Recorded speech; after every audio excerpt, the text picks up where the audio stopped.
of what's going on in California, which everybody wants to know answers to. We don't get answers when we ask the administration questions in one way or another. So Senator Padilla was exercising his duty as a senator for his constituents to try and find out what happened. And instead, he gets manhandled, thrown out of the room, thrown out on the ground, and handcuffed. We need a full investigation immediately as to what happened and who did what and what's going to be done to see that this doesn't happen again to Senator Padilla or other American citizens who are seeking their right to redress. It's despicable. It's disgusting. It is so un-American. So un-American. We need answers. We need answers immediately. I yield the floor. I yield to my colleague from New Mexico. Mr. President. I recognize the senator from New Mexico. Mr. President, I'm sure the American people right now are just starting to see what happened to the United States Senator from California, the senior senator from California, Alex Padilla. He's at a press conference in California where the Secretary of Homeland Security is, and he wants to ask some questions. With all this going on in California, look, I don't know what all happened, but federal agents took him down. Took down a United States senator, that they're doing their job. Why aren't more people down here speaking up about this nonsense? This is ridiculous. I'd use some other language, but I'd probably get tossed off the floor right now. Growing up on a small farm and cleaning a barn, my dad taught me how to take a shovel to all the stuff that came out of the animals. You know what that's called. I know what it's called. And some of the animals that did that were males. They were bulls. And the stuff that came out of them has a few names to it. I'll call it manure today. This is nonsense. This is awful. How can these federal agents get away with this? Is the President of the United States telling folks to go down and start arresting United States senators, taking them down to the floor? Is that what we've come to? The executive branch doing this to our colleagues? This is a Democrat. What happens when it happens to a Republican? Will I hear from my Republican colleagues then to say, no, we should not do this, Mr. President? Back down, back off, you are wrong? Will someone here have the backbone to tell the President of the United States, you crossed the line, stop it? I'm so disappointed. So disappointed. And as a Latino United States Senator, for this to happen to another Hispanic here, there's several of us that are Hispanics here, Democrats and Republicans. Speak up. When one of my predecessors was here, Dennis Chavez, there were places he could not eat in this town because of the color of his skin, because he was from a state called New Mexico. Are we going to use our voices? Are we better than this in the United States of America? Or are we going to show all the other folks in the world that choose to do this to the people that were duly elected by their people? No, just go arrest them, throw them down on their face, treat them like garbage. We're better than this in America, y'all. We got to speak up. I hope by tonight every Democrat and Republican member of this body has the courage to say something. This has gone too far. It's not right. I yield back.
Mr. President.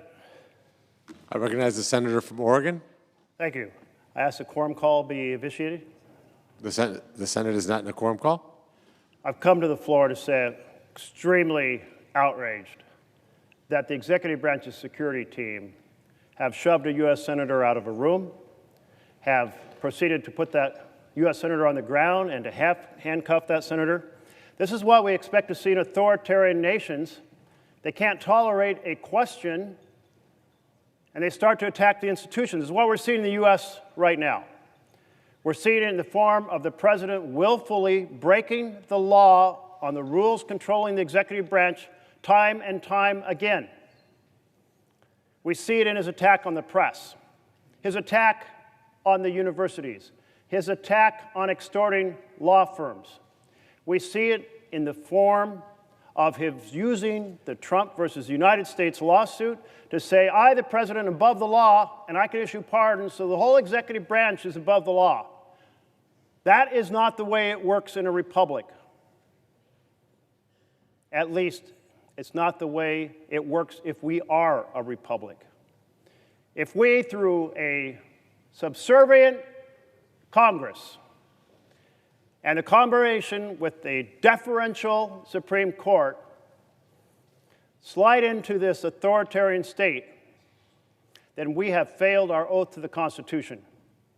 It is absolutely wrong that any U.S. senator, for attempting to ask a question, be treated in this fashion. I double down on the call of Leader Schumer.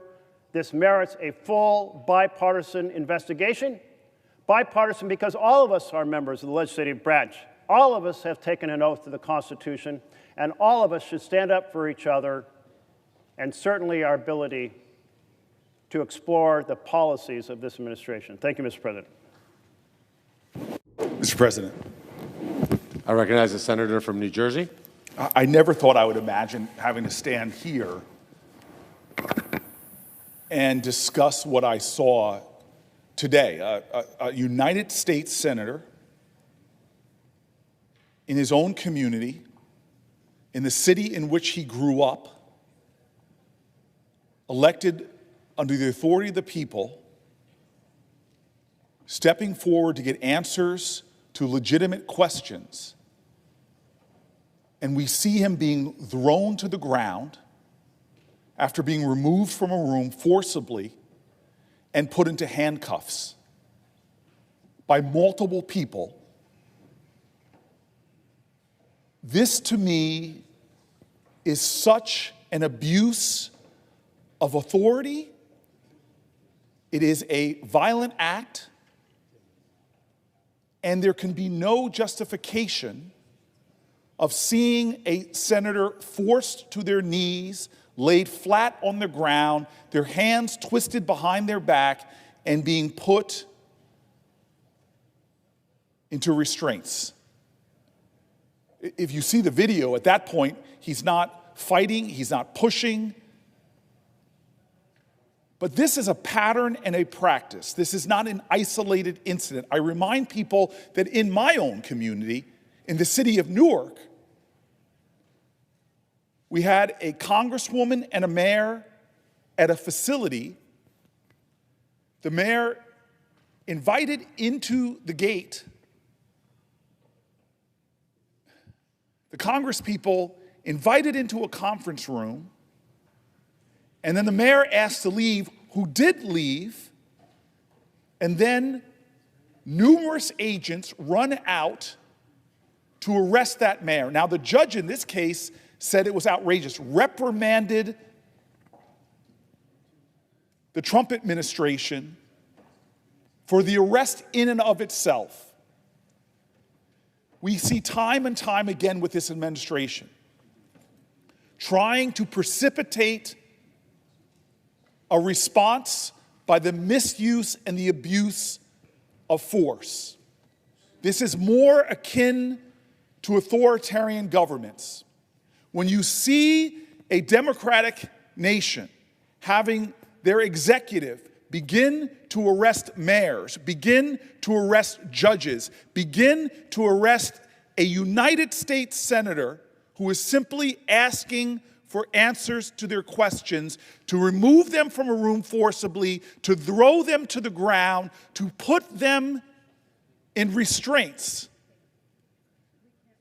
This is something that we should not tolerate. And by we, this is not Democrats and Republicans. This is we in this body. We have a constitutional obligation to provide oversight to the executive, a constitutional obligation to ask questions, to make inquiries, a constitutional obligation to check and balance the authority of the executive. And so here we saw before our eyes a senator in their district, in their state, asking questions, and we see him being shoved out of a room, but it did not stop there. Shoved to the ground, shoved onto his belly, and have his arms pulled behind his back. This should outrage every United States senator. This should outrage every United States senator. I would like to yield the floor to my colleague. I thank the gentleman for yielding. Excuse me, I would The like senator- to question. the senator- I would yield to a Question. question. Will the gentleman yield for a question? I will yield to a question while retaining the right to the floor. I thank the gentleman for yielding. I just watched footage of our colleague, my California colleague, Senator Alex Padilla, being forcibly removed from a briefing by the Secretary of Homeland Security's staff. He went there to observe and to ask questions, and I watched with horror on this video, seeing these agents grab my colleague, my fellow senator from California, grab him, push him out of the hearing as he was identifying himself as a U.S. senator, bring him into a hallway, bring him down to the ground, bring his arms behind his back. I saw this happen to my colleague, and I am shocked by how far we have descended in the first 140 days of this administration, where we have a president calling out the military over the objection of a governor to try to intimidate and interfere with law enforcement in California, calling out the Marines to try to inflame tensions in our city, and now this latest act when a U.S. senator goes to demand questions about the lawfulness or lawlessness of these actions, to see him tackled to the ground, brought to the ground. What is becoming of our democracy? Are there no limits to what this administration will do? Is there no line they will not cross? We see lawlessness after lawlessness. We see threats to judges of impeachment and of physical harm. We see arrests of members of Congress. And now this. All of us have lived as part of a generation since World War II that was used to seeing our freedoms ever expanding. We saw walls coming down. We saw new democracies being born. We came to think that somehow this was inevitable, like the laws of nature, that it was the moral arc of the universe always bending towards justice, only to see that it was not bending towards justice. And to see this now at home, to see in the United States of America, the executive use force like this against a member of a co-equal branch of government, to see that it has come to this already, and not a peep yet from my colleagues on the other side of the aisle, no whisper of dissent yet. I hope that changes.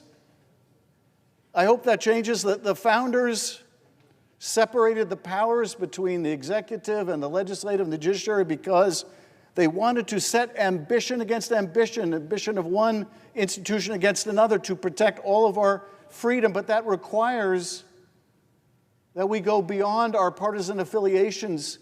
And when something is wrong, dead wrong, when something is a threat to our democracy, that we call it out regardless of party. And this is wrong. This is wrong. We ask, how do you lose a democracy? How does one lose a democracy? This is how you lose a democracy. Actions like today, but even more importantly than what has just happened is what will happen in the next 24 hours. Will this be roundly condemned? Will this be roundly condemned, or somehow will we just fall down some partisan line again and see another leap towards autocracy in this country? Alex Padilla is one of the most decent people I know, one of the most dedicated public servants I know, someone of just the greatest character. We all know him well in this institution. He embodies public service. He never forgot where he came from. He came from very humble origins, and he never forgot where he came from. And the beauty of this country is you could come from a very humble origin and you could end up here. When I first got here, John Tester, a farmer from Montana and a senator from Montana, told me about a conversation he had with John D. Rockefeller when he got here. And he said, Rockefeller told him, you and I came from very different places, but we both ended up here. It's the beauty of America that Alex Padilla could end up here by dint of his brilliance and his integrity and his compassion. And all of that is at risk. All that is at risk right now if we let the abusive handling of this good man and so many other good men and women around the country, if we let this go without our firmest opposition, without our strongest pushback, without our strongest defense of our democracy. And with that, I ask the gentleman from New Jersey whether he will yield to the gentlewoman to my right. I intend to yield, but... I don't mean yield, but yield for a question. May I, excuse me, let me consult the parliamentarian for just a second.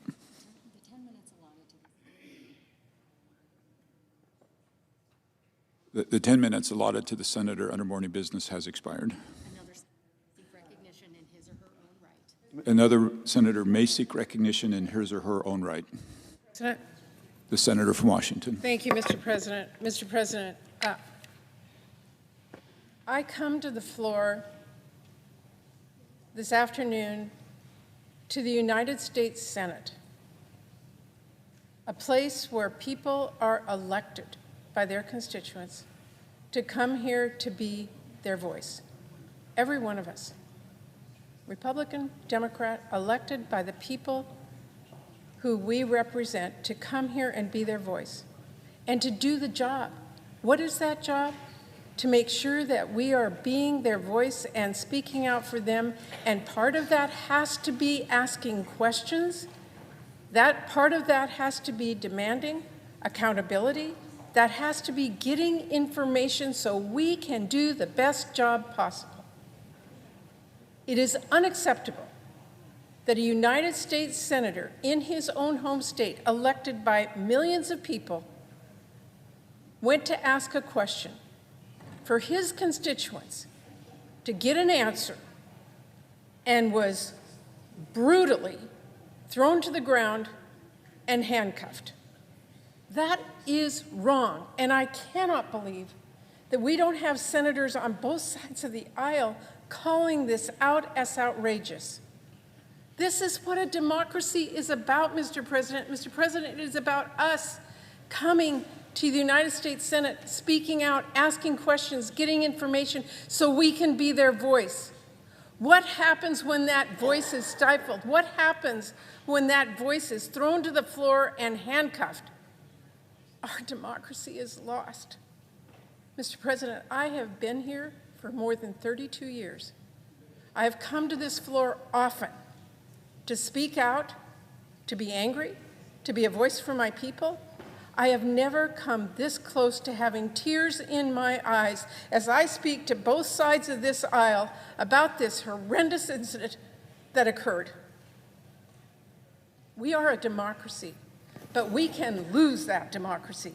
It can be gone unless all of us speak out and forcibly reject what happened to a United States Senator, and to send the message that in this democracy, it is just, it is right, it is part of our responsibility to speak up, to ask questions, and to be able to have the knowledge we need to represent the people that we come here for. We use our voices, Mr. President. We use our votes, Mr. President, to be a part of this democracy, not violence. When violence is done by someone representing this administration in a forceful way against a United States Senator, how does any one of us go home and tell our constituents that they can be part of a democracy, speak out about what they believe in? This is so wrong. This is so wrong. Mr. President, I hope others speak up and speak out, and as a voice we say, we want our democracy to succeed, and in order to succeed, we need to be able to use our voices and to use our votes and to ask questions without being forcibly thrown to the ground, without being arrested, by speaking up. I say to the entire country, we have a democracy. We will lose it if we can't use our voices. We will lose this democracy. None of us should be silent. None of us. Thank you, Mr. President. I yield the floor. Mr. President. Senator from Connecticut. Mr. President, this feels like a defining moment for the country, but also for this body. I understand that it may take a few moments for our Republican colleagues to watch the full video, to gather some additional facts, to come to a conclusion. But we need our Republican colleagues to be on the floor right now with us. This is not simply an assault on Senator Padilla. This is not an assault on Democratic senators. This is an assault on the rule of law. This is an assault on our democracy. And ultimately, we are robbing the ability of every single senator to do our job if we are now going to be threatened with violence when we simply try to stand up for our constituents. Now, we all have town halls, and we are all often met with constituents who oppose us, sometimes very vocally. But speaking for myself, I don't ask law enforcement to throw my constituents to the ground and violently handcuff them because they have a different opinion from me. You know why I don't do that? Because we don't do that in a democracy. We don't do that against ordinary citizens, and we certainly don't allow the administration and the law enforcement that works for the administration to do that to a United States senator. We will enter a banana republic if we don't find a way, Republicans and Democrats, to come together around this essential question of protecting our ability, our right as senators to speak up for our constituents. Now, I understand that my Republican colleagues are going to need some time to gather the facts, but we already have a statement from the Department of Homeland Security that has accused Senator Padilla of being disrespectful, as if that is a rationalization for violence. Watch the video. Even if you believe that he was disrespectful, and given the times, that is certainly in the eye of the beholder, that never justifies what we saw on that video. Throwing anyone, never mind an elected representative of the people, to the ground to be handcuffed. They say that he didn't identify who he was, and yet watch the video. He clearly states, "I am Senator Alex Padilla." They're going to spin this, but I'm begging my Republican colleagues, don't let them do it. Protect our ability as servants of the people to speak up for the people that we represent, make sure that we do not normalize this kind of violence simply because the White House doesn't agree with people who dissent. If this is how a United States senator can be treated, then none of us ultimately are immune. If this is how a United States senator can be treated, none of our constituents are safe. This is a test for the country, but this is a test for the United States Senate as well. I yield the floor. The senator from Virginia. Mr. President, 2 days from today, June 14, is Flag Day in the United States.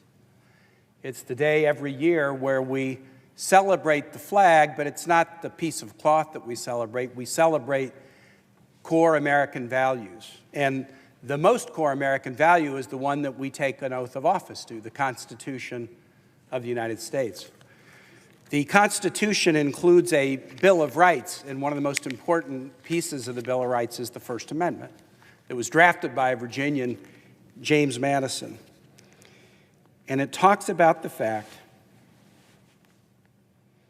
that there can't be laws or legal restrictions against the right of the people to peacefully assemble and petition government for redress of grievances. That right is not something we're allowed. That right is something we're guaranteed.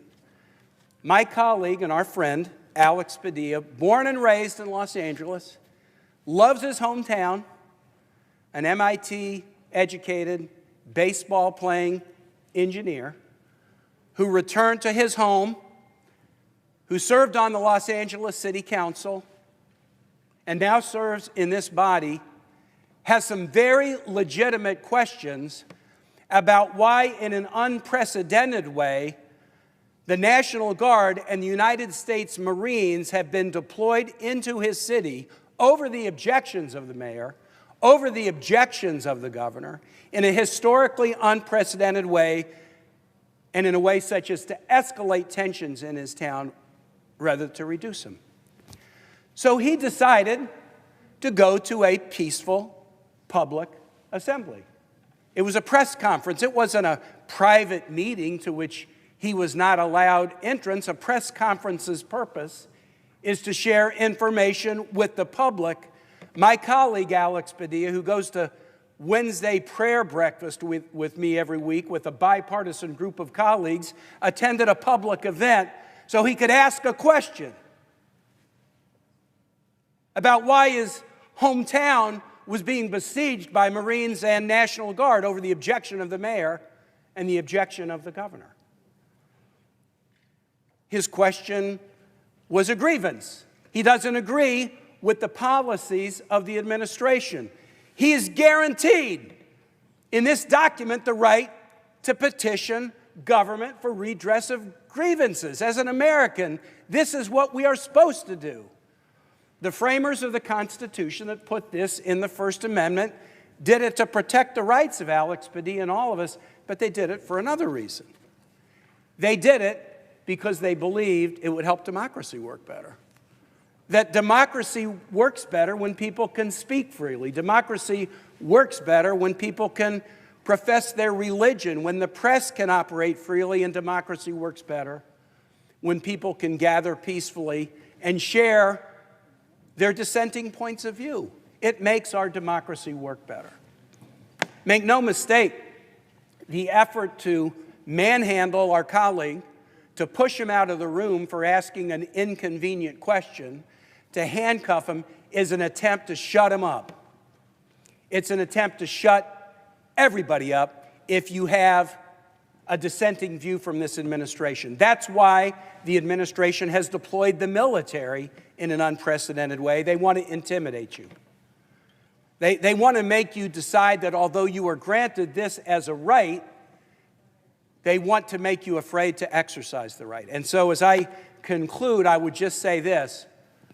On Flag Day, I would encourage Americans of all kinds, find a peaceful assembly on June 14th, on Flag Day, and attend it and show that you are a brave and patriotic American that embraces the First Amendment to the Constitution, and you will not allow anyone to intimidate you. I was a missionary in Honduras in 1980 and 81, and it was an authoritarian society, and no one was guaranteed the right to assemble or complain. You might do it and be okay one day, the next day you might be arrested, the next day you might be disappeared or even killed. That's not who we are. We need brave, patriotic Americans to stand up, just as Senator Padilla has done, and insist upon their right to peacefully assemble and present whatever critiques or complaints they have about policies that they find to be objectionable. With that, I yield the floor. Mr. President, The senator from Hawaii. you know, I've given a lot of speeches on this floor, and this is the least prepared but the most clear I will ever be. This is the stuff of dictatorships. It is actually happening. A United States senator was manhandled, shoved to the ground, and cuffed. He identified himself. I'm Senator Alex Padilla. That should be enough. That should be enough. A United States senator who is, by the way, protected by the speech and debate clauses of the Constitution of the United States and a specific statute that allows him to oversee immigration facilities. And he says, I'm a senator and I have a question. And to Chris Murphy's point, they said, well, he was being disrespectful. Being disrespectful is legal. Being disrespectful is American. Being disruptive is okay if it's just using your words and not your body. This is the stuff of dictatorships, and the thing that is making me most terrified is I see 0 Republicans, except for the presiding officer, in this chamber. And I understand, if it's not a member of your own party, you want some context. There is no context that justifies this action. Alex Padilla is not required to be impeccable in every single way in order to exercise his responsibilities as an American and as one of the 2 that represents California in the United States Senate. This is the stuff of dictatorships.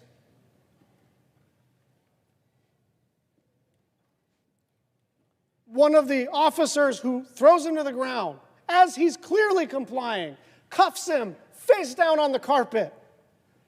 And they say, there's no recording in here. It's a damn press conference. It's for recording. They didn't want to hear his speaking. And if the internet got it accurately, the secretary was there and delivering her remarks within earshot the whole time. She has command authority over those agents who are arresting a leader in the legislative branch. This is not some thing on the internet for us to argue about. We all know what we saw. We all know what we saw. I remain hopeful that Leader Thune and other Republicans can walk us back from the brink. But I am not so sure anymore. So as Trump's Department of Homeland Security raises the stakes and continues with a series of provocations to justify increasingly authoritarian actions, we have 2 obligations. One is to establish that as a legislative branch, we are not going to stand for this. And the other is those people who are peacefully protesting, be very disciplined this weekend. Be very peaceful this weekend. If we are going to win, we need to maintain the high ground. And I don't mean we blue, we Democrats. I mean we Americans who believe in this system of government. I have never, ever, other than January 6th, been so outraged at the conduct of an administration. I yield the floor. Mr. President, Senator from New Jersey. I have no words to describe just the absurdity of this moment and the dangers to our country and our union. For us to be able to stand here on the floor of the Senate in this chamber that many such important decisions have been made in a place of deliberation. It is not only in this room that we as senators should be able to voice the concerns that we have about the direction of our country and the problems that our nation faces. That we get to be sworn in as United States senators. That we try to do our best, that we are U.S. senators, that United States senators, that we represent this entire nation as a body. And the idea that just as I just saw the video, one of my colleagues here thrown to the floor, handcuffed, humiliated. It is not a humiliation of that individual senator, it is a humiliation of this body. The shamefulness by which that was perpetrated. That Secretary of the Department of Homeland Security, shame upon those that instigated this, that followed through on this. It is something that all of us collectively need to stand against. This isn't about partisanship. It's about what does this institution, what does this body mean, and whether or not our words and our actions, as dictated by our oath that we swear to the Constitution of Article 1 as well, that lays out what our job is, that is very much under threat right now. And I feel for my colleague. I don't know what is happening right now. I hope that we are able to get greater clarity about that. But what we see and what we saw in that video transpire, I hope that is something that every American in this country sees. That they see the actions that have taken place. And as someone who has worked in other nations, I worked in diplomacy and national security, I worked in nations with authoritarian leadership. I never thought I would see anything like this here at home. Transpire here in the way that we saw it unfold.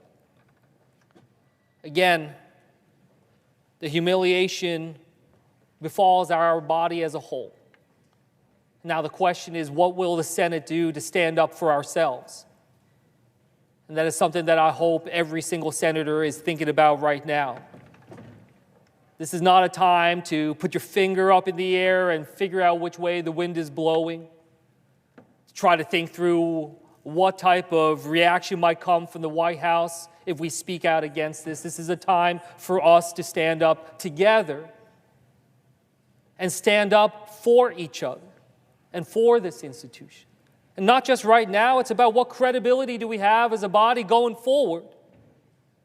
And I know, I get it, I'm new here. I'm one of the newer members here. I came here, I wanted to serve in this body because of what it stood for.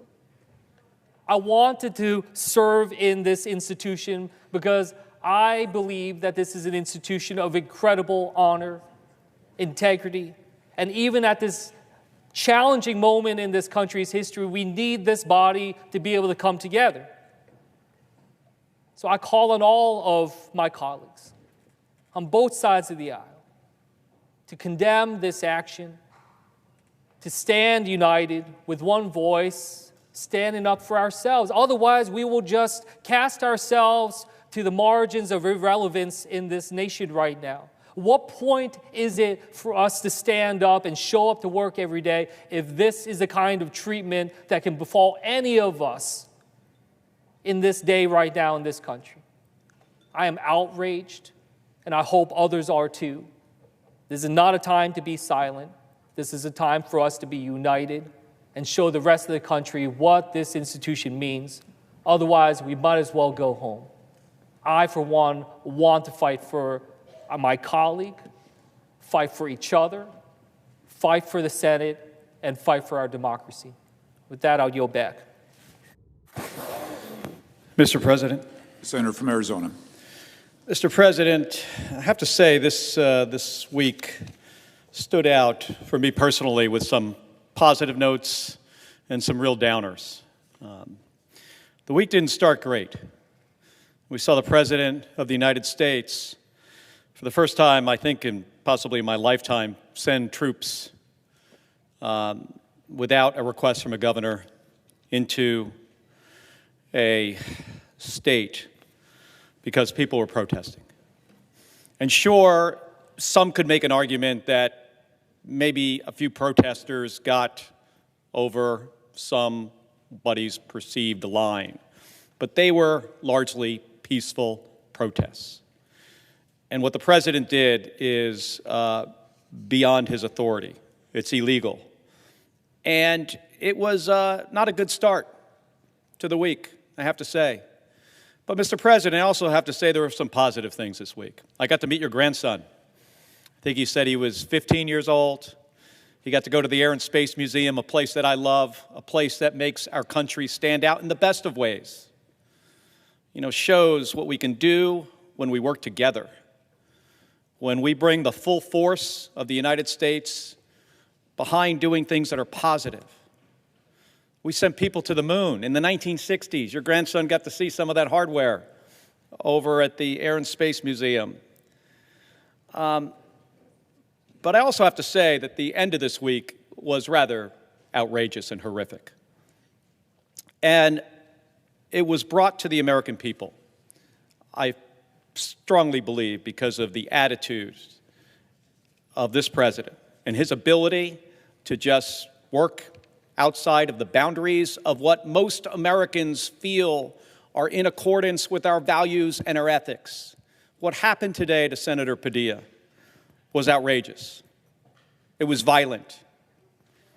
It's a scary thing to see happen in the United States of America. Alex Padilla is a great guy. He is thoughtful. He is passionate. He is just trying to serve his constituents in the best way he knows how. By doing the thing that is in our Constitution, freedom of speech, Article 1, by exercising his constitutional rights and his rights as a United States Senator to ask some questions of government officials. He was doing his job. His job is oversight. Oversight of the Department of Homeland Security. This is in a federal building, and this didn't happen in isolation. The Trump administration has arrested a mayor and a member of Congress and a labor leader. The other day, I think, I mentioned the one highlight of this week, which was your grandkid, and the low light is, besides this, at the end of the week, is what happened at Fort Bragg the other day. The President of the United States going to a U.S. military base and using soldiers as political props. That is not who we are as a country. And I have to say, Mr. President, what I saw today is leading us down a dangerous path. And we cannot retreat to partisan corners. Senator Schatz mentioned, other than you, Mr. President, I don't think there are any other Republicans showing outrage for one of their colleagues on the other side of the aisle being violently handled by law enforcement. This is wrong. This is not putting our country first. And I have to say, I hope we can turn things around here in the coming weeks. But in my lifetime, and certainly my time in public office and my time serving this country, I have never seen anything like I have seen this week. Thank you, Mr. President. I yield the floor.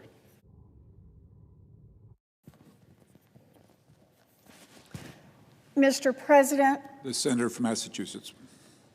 this is a horrifying moment in our nation's history. Today, United States Senator Alex Padilla was violently removed from a public briefing for asking questions on behalf of the people he represents. People in California who deserve answers about the brutal crackdown on protesters. I've watched the video, as many of you have as well. Let me just describe what it shows. Officers pushed Senator Padilla backwards out of the room as he said the words, I am Senator Padilla. I have questions for the secretary. He was then shoved to the ground. When the senator complied with the officers and went on his knees, he was forcibly pinned onto his stomach.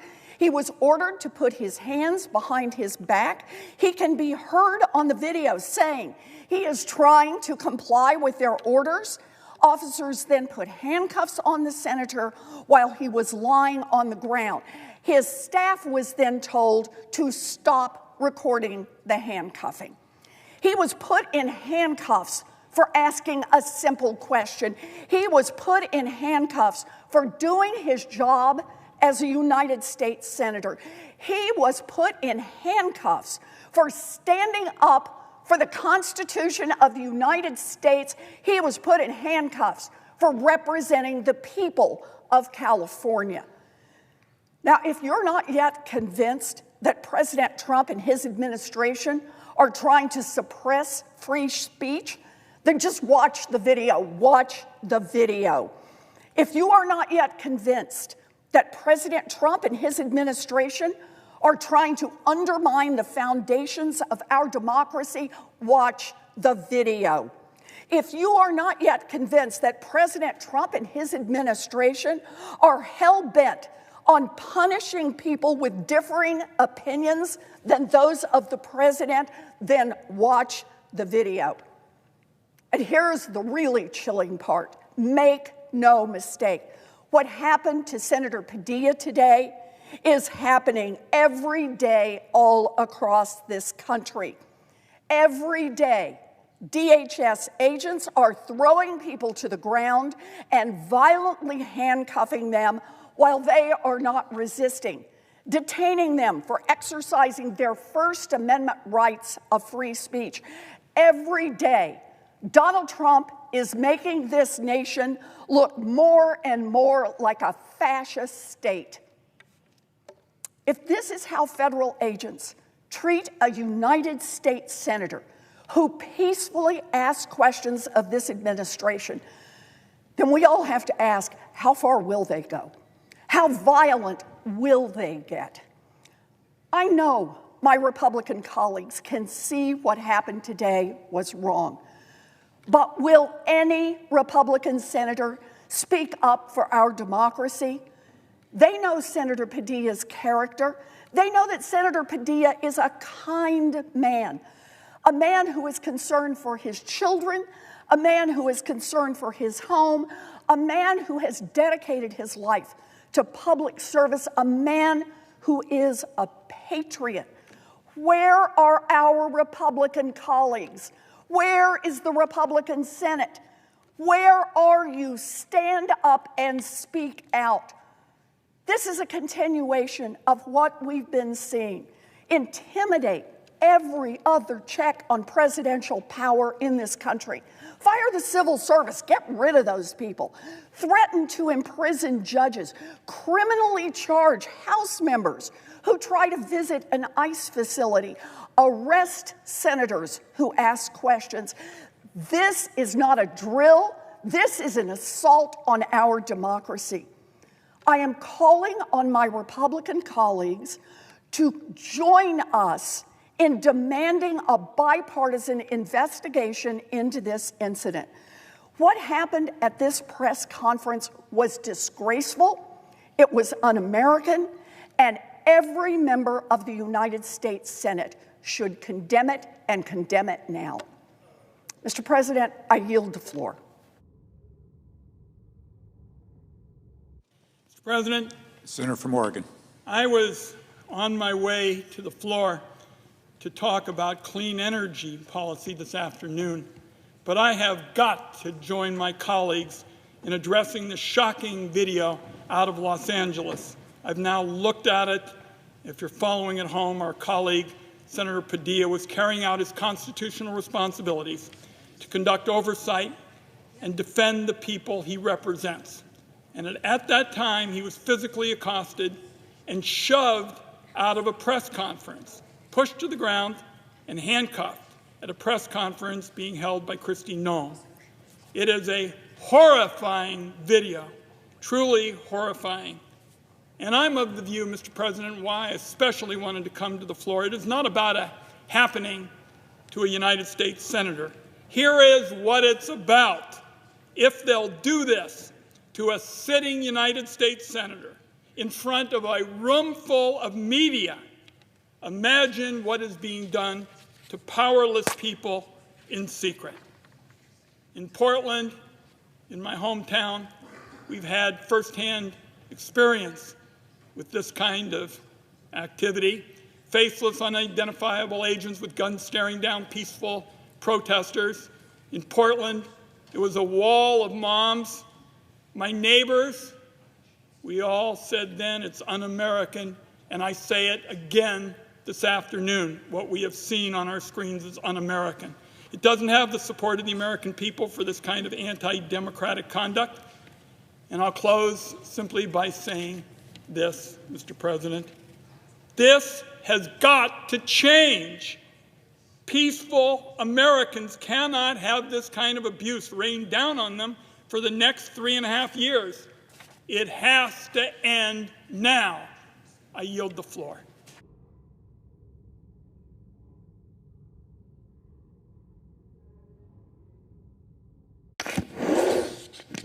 Senator from Washington. Mr. President, I come to the floor to join my colleagues to express outrage over the actions taking place in Los Angeles when our dear colleague, Senator Padilla, was thrown out of an event where he was just simply trying to express his opinion on behalf of the millions of Californians that he represents. It's so interesting to me that this situation happened because not that long ago, in the state of Washington, in Olympia, we had a bill signing, and it's no secret in the state of Washington that a guy named Tim Eyman is probably the antithesis of what our governor, Bob Ferguson, believes. He fights him on all sorts of initiatives to the people about policies that Mr. Eyman wants to express. So he's a noted individual in our state. So Mr. Eyman shows up at a press conference to basically protest a bill that the governor is going to sign. And he gets into the governor's office and he stands right behind our governor. One of our legislators who basically wants the governor to know that this individual who he disagrees with doesn't support this bill has now snuck into the governor's press conference. So what does our governor do? He turns around and he looks at Mr. Eyman and he says, "Oh, why are you here?" And he said, "I'm here to protest this." And the governor turns around and delivers his remarks. Because you know why? Because our governor was not afraid what Tim Eyman said. Our governor didn't think you threw him out of the building, and he's just a constituent. It's not like he's a state rep. It's not like he got elected by people. Our governor was not afraid to let this voice be heard. But somehow, ICE and Homeland Security are afraid of the voice of Alex Padilla. They are afraid of Alex Padilla's presence in a room. Now, how can that be in the United States of America, that a senator elected by the people of his state who simply wants to go to a public meeting and have his voice heard on behalf of his constituents is handcuffed and thrown to the ground? It's not acceptable. Our colleagues on the other side of the aisle need to say this is not acceptable. Are we trying to freeze the voice of dissent? Are we trying to say that we cannot understand what true public policy discourse is about? I think we showed in Olympia, Washington, that we're big enough to take it, that we know that somebody disagrees with us, we're not going to get them thrown out. And in this case, to have a United States senator handcuffed and thrown to the ground is disrespectful. It is an atrocity. We need to understand how this is happening, and if this administration or this side of the aisle thinks that is the way you treat the voice of a United States senator expressing dissent. I thank the President, and I yield the floor.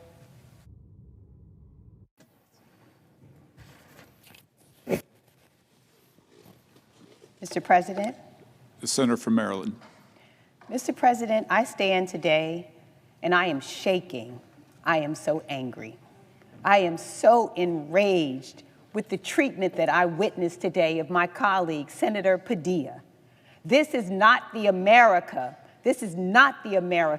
that each of us comes here each day to stand on behalf of. There are some who are saying they don't recognize this America, and I want to ring the bell today for all who are watching, for all who are listening. We have now crossed the line. This is a dangerous day in the history of our country when a senator who was in a federal building where he had a right to be, to do an oversight responsibility on behalf of the citizens who have elected him to the Senate of the United States. And when he was there to carry out his duties, he was there peacefully, and he decided to ask a question. And in Donald Trump's America, asking a question and pushing back caused him to be manhandled for the whole world to see. Manhandled, treated like a person who had come off the streets. The thuggish behavior that I saw today is absolutely unacceptable. To put hands on this peaceful man who is not only a senator, he's a father, he's a husband, he's a person, he's a venerable part of our society, who was there on behalf of the people who have elected him and who was treated violently today. You could see his hands up in the air. You could see his hands up in the air, and that was not enough. He was taken to the ground and he was handcuffed. And what was the explanation that was given? It was an explanation that any reasonable person can look and knows will be a full-on lie, that he looked like an attacker. Well, if this doesn't cause every person under the sound of my voice to shudder today, I don't know what to say about it, because today it's Senator Padilla, and you know what? Tomorrow it can be any one of us. This is not what democracy looks like. This is anything but a democracy. The right to free speech is sacred in our country. The right to free speech is sacred. And today we watched it violated in horrible ways that we will account for. We as a country, if we continue along this road, I tell you, we will account for it. It was Dr. Martin Luther King who said that the arc of the moral universe is long, but it does bend toward justice. This injustice cannot stand. This cannot stand. And I tell you, America, let's be careful. We cannot continue along this road. We absolutely cannot. We must continue to encourage and allow free speech. It is the right of every person in this country. And today I am sickened and I am angry, and something must happen. These people must be held to account for what happened to Senator Padilla today. I yield.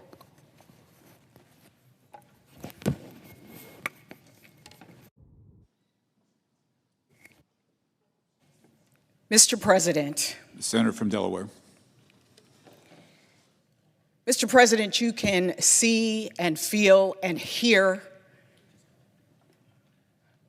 the anger, the disappointment, the concern for the future of our country. Senator Alex Padilla is probably one of the first people that took time to sit down with me as a freshman senator, to prepare me for this job. He serves this body and his state with intelligence and with grace and with poise.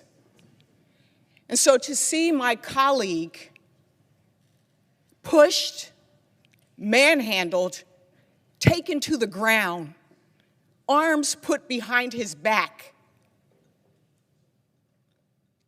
this person who anyone who meets will say is more of a gentle giant than someone who deserves that kind of treatment. It blows my mind. I think that's the thing. I am shocked. I am numb. I am angry. And I think part of it is because Senator Padilla is a senator, but there are people every day, right now, across this country who are facing this kind of concern of their treatment, of peacefully trying to exhibit the voice of America. But also for him, he was just doing his job of oversight. Similarly, some of us also have spoken up about LaMonica McIver from New Jersey, also a member of Congress doing her job, oversight. If we don't have the ability as senators and congresspeople, what does that mean for all of the citizens of this country? And so in this moment, this is a pivotal moment. This is an opportunity for our leadership here in this chamber, as well as the other members on Democratic side and the Republican side, to say this is unacceptable. That's really what this is about. When the incident happened, we were all on this floor. And I remember seeing the video and the shock that I felt. It literally took my breath away. And I turned to other members on the floor to say, have you seen this?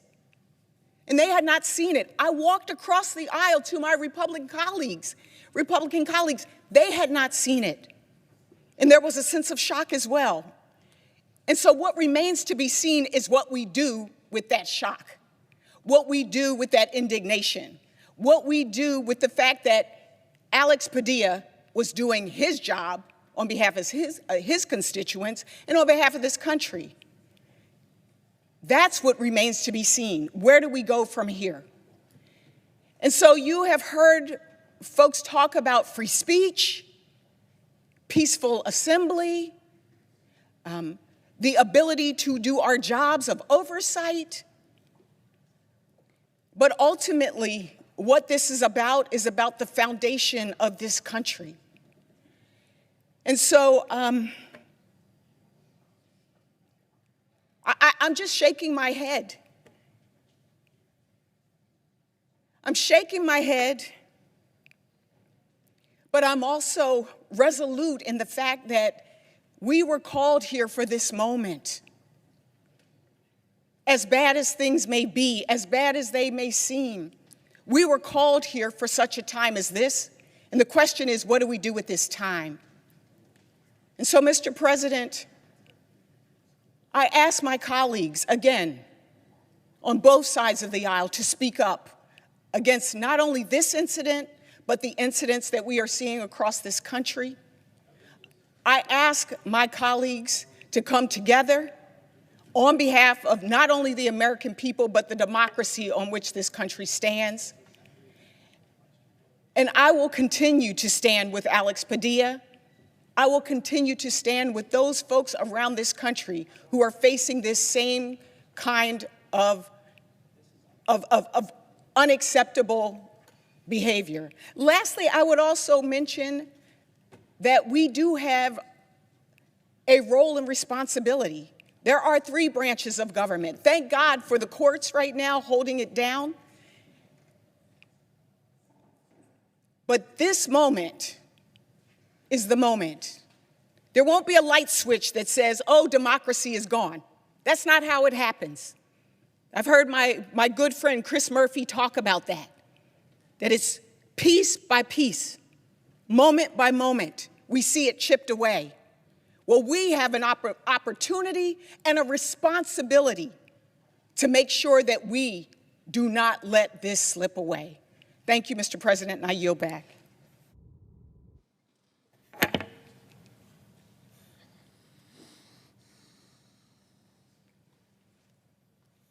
Mr. President. The senator from Delaware. Mr. President, having just viewed a video of my friend and colleague, Senator Alex Padilla, being manhandled, thrown to the ground, and handcuffed after identifying himself as Senator Alex Padilla and attempting to ask a question of the Secretary of Homeland Security, Kristi Noem, in Los Angeles. I am shaken. I am angry. And I am gravely concerned about our path forward in this body and our nation. Democracy is a gift hard-won and hard-earned by the sacrifice of millions who have served, fought, and died, some in moments of tumult and challenge on the beaches of Normandy, on the fields of Gettysburg. From the very beginning of our nation to this moment, millions of Americans have stepped forward and said, I will risk it all so that my children and those I do not know can live free lives, knowing the burdens of tyranny, knowing what it meant to live under the heel of a king. Our forefathers risked everything. In nations around the world that I have visited on your behalf as a senator, people yearning for freedom and people recently free have come and spoken about how much the American example means to them. Earlier this year, I was at a global security conference, concerned about what was happening in our nation, about our division and the dialogue, and I heard 3 young parliamentarians from other countries talk about how hard they were working. Part of our job, Mr. Speaker, as senators, is to ask hard questions, is to pose challenges, is to test the cabinet of the president, to visit federal facilities, to ask questions that are sometimes uncomfortable or unwelcome. Just this week, I was at 3 committee hearings and had 3 members of the cabinet in front of me. Did they want to answer my questions? Probably not, but they did. If a senator of the United States who identifies himself as a senator, in at least the video I just saw, gets handled this way, gets thrown to the ground and handcuffed, what is happening to those who have no such title or voice? If this gentle and decent and caring man is treated this way, what is happening along the margins, in the dark spaces, in the places we cannot see? So, Mr. President, I call on my Republican friends and colleagues to look hard at this moment and say, what comes next? What comes next? Are we to be at risk of arrest if we threaten to ask a question or deign to interrupt? Is our very service here as senators hanging in the balance in this moment as we all learn more of the facts of what happened in Los Angeles? The future of what will happen here in our country and in the world will wait on your answer. Was this an over-response? Was this a misuse of force? Was this a disrespect of the very Senate itself?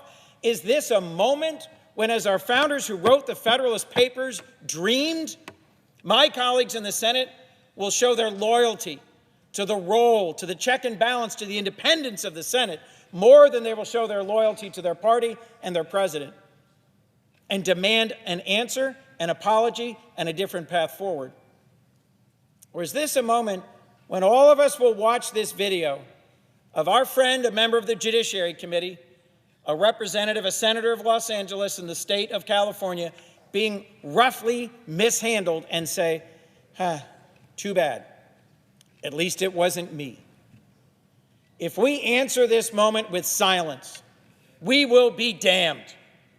And our children and the world will say they didn't really mean it. The members of my family who served in the U.S. military knew that signing on that line meant being willing to give everything. And I believe, and have been told, that they understood that service to be in service of freedom. Not in service of any particular president or party, any particular state or moment, but in service of democracy. Democracy is a fragile flower. And around the world, people look to what we do to know what they should do. There are petty, tin pot dictators, authoritarians, and strongmen around the world who will watch this video and be encouraged and think this is the way to silence their critics. I can't imagine a member of this chamber who knows Alex Padilla, who's had the blessing of sitting with him in moments when he's asked questions or engaged in discourse, who thinks of him as anything other than a reasoned, reasonable, mild-mannered senator. But even if he were not, even if he were outspoken, loud, aggressive, annoying, the title senator and the role that we have should entitle him to ask a question at a press conference. If the result is this mistreatment, heaven help us all, and heaven help our democracy. With that, I yield the floor. President. Mr. President. Chair recognizes the senator from New Jersey. I want to thank the chair. Clearly, the voices of my colleagues and I are calling this what it is, which is a crossroads for this body. One of our members, it matters not what their party, who was in their state, was forcibly removed when he was asking for accountability from the executive branch. He was taken out of that room forcibly by multiple men who then, even when he identified himself, even when he was pulled out of that room, he was then forced to the ground, pushed upon his face, his hands wrenched behind his back, and he was put in restraints. This is a crossroads for this body. This is not a partisan issue. It is one about who we are as a body. Will we let the abuses of the executive branch physically take a member of this body and drive them to the ground and put them in restraints? And why? Why? Well, we are starting to get answers already. Here is Tricia McLaughlin, who is the Assistant Secretary of the Department of Homeland Security. This is her statement. Senator Padilla chose disrespectful political theater and interrupted a live press conference without identifying himself or having his Senate security pin on as he, quote, lunged towards Secretary Noem. Mr. Padilla was told repeatedly to back away and did not comply with officers' repeated commands. Secret Service thought he was an attacker, and officers acted appropriately. The statement concludes that Secretary Noem met with Senator Padilla after and held a 15-minute meeting. We know this is not true because we hear with our own ears on the tape Senator Padilla identifying himself. Further, disrespectful political theater is not a justification to remove a United States senator in their own state at a public press conference and violently push them out of the room, drive them to the ground, put them on their stomach, and handcuff them. Disrespectful behavior, this is our democracy. You have a right to speak up. You have a right to free speech. You have a right to stand and do the job that you swore an oath in this chamber to do, to uphold the Constitution of the United States of America. And one of your jobs is to provide a check and a balance to the administration. One of your jobs is to give accountability to the administration. Now, I know the 100 members, the other 99 members of this body, and if disrespectful behavior is a justification for violent reprisal from the administration, how many members of this body? How many of this members of this body would be subjected to that? This is a farce of a justification. And therefore, we are at a crossroads. Will my colleagues on the other side of the aisle, will my Republican colleagues justify the treatment of one of the members of this body, justify the violence against one of the members of this body, justify a member of this body being thrown upon the ground and putting handcuffs for what? For disrespectful behavior. If you think it stops with one, you are inviting it for the all, because it does not. You are inviting it for every member of this body. If the Obama administration or the Biden administration said that a senator on the other side of the aisle was being disrespectful and threw that senator violently onto the ground and put him into handcuffs, this body would be full of my colleagues on the other side of the aisle condemning what the Biden Justice Department did or the Obama Justice Department. This should not be about partisanship. This should be about patriotism. This should not be about tribalism. It should be standing up and being a leader in this moment. This is wrong. This violence is wrong. But let me be more personal. I tried to understand why this particularly upset me. And I think my colleague from Delaware spoke to that because of Alex Padilla's reputation in this body, of being a kind and gentle person. We all know him, the goodness and the decency that he has. He is not one of the louder senators. He is not one of the performative senators. He has a reputation, as my colleague from Delaware said, on both sides of the aisle for being a gentle man. But I think what was really hard for me to see was that a member of this body was driven to his knees and made to kneel before authorities. That's what got me.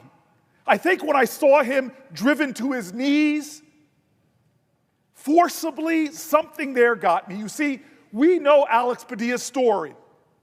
It is an unusual story for this body. His family came here as Mexican immigrants. His father was a short order cook. His mother cleaned homes. They did those jobs that don't always come with esteem or respect. They did those jobs in which when people see them, they sometimes look down on them. They did those jobs that are often marginalized despite their dignity. They raised their son to serve. He went to MIT. They raised their son to work hard, to show grit, to rise. And they got to watch their son become a city council person in LA. They got to watch their son ascend to be the Secretary of State for California. They got to watch their son come to this body. And this son of Mexican immigrants who cleaned homes and served food, this man with equal dignity in this body, today was driven violently to his knees, as if made to kneel before the authority of the executive, because he was so-called disrespectful. That should offend the consciousness not just of the other 99 members of this body, it should offend the conscience of this country. Because if you can make Alex Padilla forcibly kneel before this executive, when does it stop? He's a United States senator. And if you could force him to kneel to his knees violently, when does it stop? What does it say to other Americans who want to speak up? What does it say to other Americans that want to exercise their constitutional duty? What does it say to other Americans this weekend when they want to peacefully protest? What does it say to other Americans from humble backgrounds who know poverty? That if a United States senator who stands up to do his job can be made to heel, driven to his knees, violently handcuffed, what does it say? What message does it send? Every body in this body should see that this is a crossroads. They treated a member of the United States Senate violently after he identified himself, dragged him out of a room, threw him upon the ground, and put him in handcuffs. Every member of this body should object to that. Why? Because the statement was that he was disrespectful. That is unacceptable. That is offensive. That is un-American. And so why is there silence right now? Why aren't my colleagues saying, I don't care if it's a Republican, a Democrat, or an independent? When you drive a man to his knees in the United States of America, that is wrong, that is wrong, that is wrong. This is a test. This is a crossroads. This is a day in which the character of this body will be defined.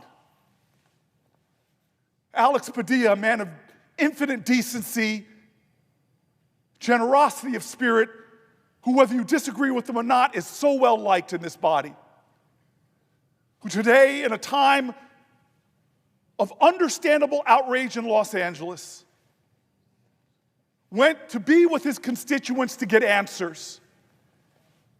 And when he walked into a room and saw a cabinet secretary and raised his voice to ask questions, he was met with violence. They heaped upon him indignities. They drove him to his knees and then to his face, and they put him in cuffs. Well, they didn't just assault the physicality of Alex Padilla. They did not succeed in assaulting his dignity. I know he rose off that ground with the same dignity he had before they threw him upon it. What they assaulted today is the dignity of this body. What is in question now is the truth of who we are and what we stand for. This is an abuse of power. This is a violent act unjustifiably taken on a member of this body. The question is, who will we be as a Senate? The question is, how will we respond? Will we defend this institution, or will we yield to the tactics of authoritarian, violent leaders? I see my colleague here from Maryland. Mr. President, I yield the floor. Mr. President. Chair recognizes the senator from Maryland. Mr. President, I thank my friend and colleague from New Jersey. And it's hard to contain our emotion appropriately on the Senate floor. This is a moment that every American should be outraged about, and every American should be angry. And not only angry about what happened to Senator Padilla, but fearful for our democracy, because we are at a crossroads when it comes to the rule of law and respect for our democracy and our Constitution in the United States of America. I felt compelled to cancel the rest of my meetings this evening to come right here to the floor to join my colleagues in speaking out. Not just for a fellow senator, but for the future of the rule of law and due process in the United States of America. I had to rewind that video like 3 or 4 times to see if this was really happening. And I saw the earlier video come out of him being essentially dragged out of the room, roughed up, and then the other video of him lying on his stomach, handcuffed, with people standing around him. Mr. President, then the lies went out. Senator from New Jersey just mentioned it. I'm reading this statement from the Department of Homeland Security. Senator Padilla chose disrespectful political theater, interrupted a live press conference without identifying himself. That's a lie. Just look at the video. You can see him coming in and saying, I'm Senator Padilla, the senior senator from California. He wanted to ask a question. We all have a lot of questions. He's the United States Senator. He should be able to ask a question about what's happening in his state of California. You know, we had the President of the United States just a few weeks ago, in response to a question, say he wasn't sure if he had to comply with the Constitution of the United States. The President of the United States, who's sworn to take an oath to uphold the Constitution, said he wasn't sure if he had to comply with the Constitution. You have senior administration officials like Steve Miller talking about suspending habeas corpus in the United States of America. Habeas corpus is the core to due process that makes sure that people cannot be deprived of their liberty without a fair trial and a fair hearing. And here we have Alex Padilla going in to ask a question, and he's tackled, he's roughed up, he's dragged out of the room, he's put on the floor and handcuffed. This is a president who also the other day, when asked if he would arrest the governor of California or whether his people should arrest the governor of California, he said, yeah, I think maybe they should. Think about that. This is an administration that arrested the mayor of a major city. This is lawless behavior from this administration. This is what a dictatorship looks like. This is what happens when one person tries to grab all the power. When they say, I don't know if I have to comply with the Constitution of the United States. The Constitution of the United States is designed to have checks and balances. It's designed to make sure that our liberties are protected.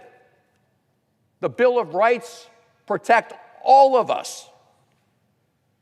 And yet you see the President of the United States and his henchmen and his henchwomen trampling over due process, trampling over the First Amendment in the country, and trampling on a United States senator from California who said, Madam Secretary, I have a question.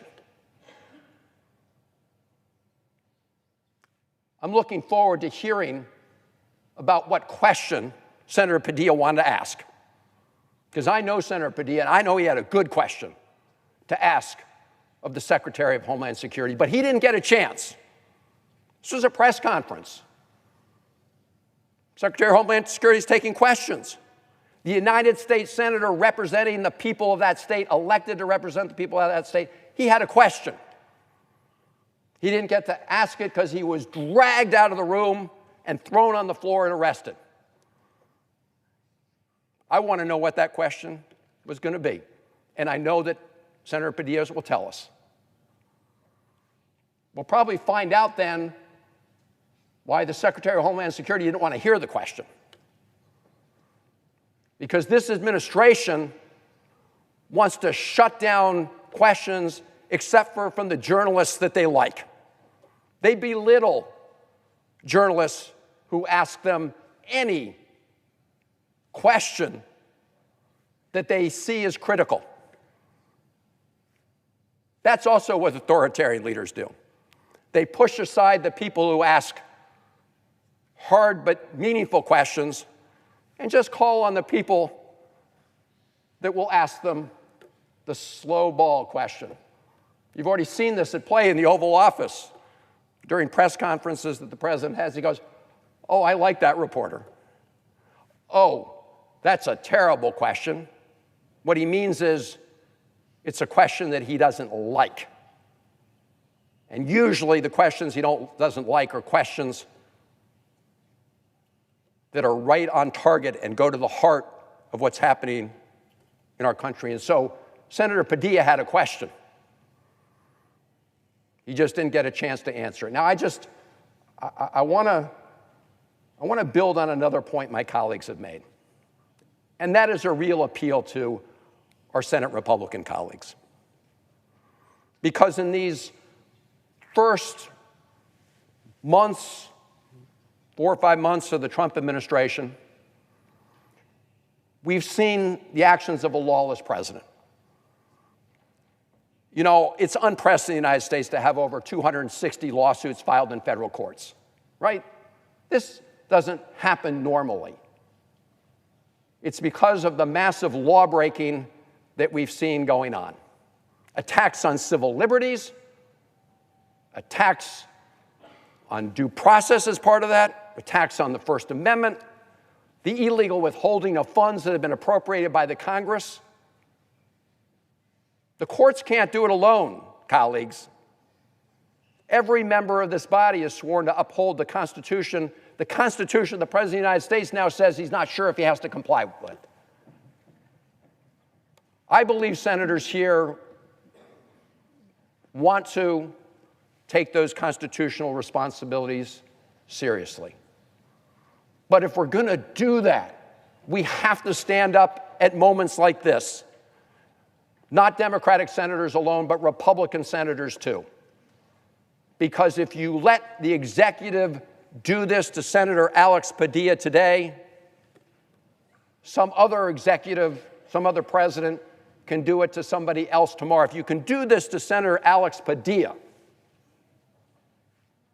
imagine how vulnerable other citizens and others in this country are to this kind of tyranny and abuse. So I hope this will be a moment, Mr. President, where people come together and stand up and say, regardless of policy differences on different issues, we're all here to debate those issues and disagree, but there's some things that we should consider fundamental and sacrosanct. And that is the idea of rule of law and due process. And what we witnessed here was the outrage that we are come to see in countries with authoritarian leaders. That's what we witnessed. And it's a pattern. But today was the most graphic example to date where a United States senator was essentially taken down as he introduced himself and said, I have a question. So I have a question for all of our colleagues. What are we going to do about it? Who are we? What do we stand for? Are we going to uphold the Constitution? So I'm looking forward to hearing the question Senator Padilla wanted to ask, but I also ask all of us a question. And that is, are we going to use this moment to stand up for decency and to stand up for the fair treatment of every American? And I yield the floor. To recognize the senator from Connecticut. Thank you, Mr. President. I agree with my friend from Maryland. This has to be a moment where we just drop our political affiliations, where we decide that we are Americans, that the Constitution matters, that dissent defines America, and we say and do the right thing. And I think there is still time for our Republican colleagues here to speak out.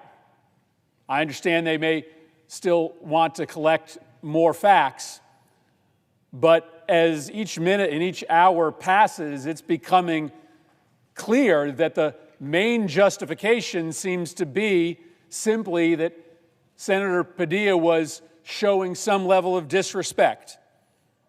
And the first comments from our Republican colleagues, I think if you're an American who cares about free speech, are really concerning. One of our colleagues in the Senate said this: Senator Padilla has a responsibility to his constituents to show up at work, not to try to make a spectacle of himself. Well, that is certainly a legitimate opinion, right? You can criticize any of us for engaging in spectacle, but spectacle is not illegal. Raising your voice is not a crime in this country. Protesting your government does not, cannot, and should not result in you being delivered to the ground by law enforcement and handcuffed.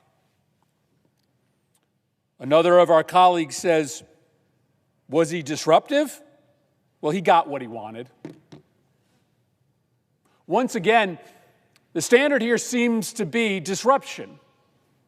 that if you are speaking truth to power, then you are going to be met by violence. The definition of this country, the fundamental nature of America, is that protest is not met with violence. Protest is celebrated in this nation.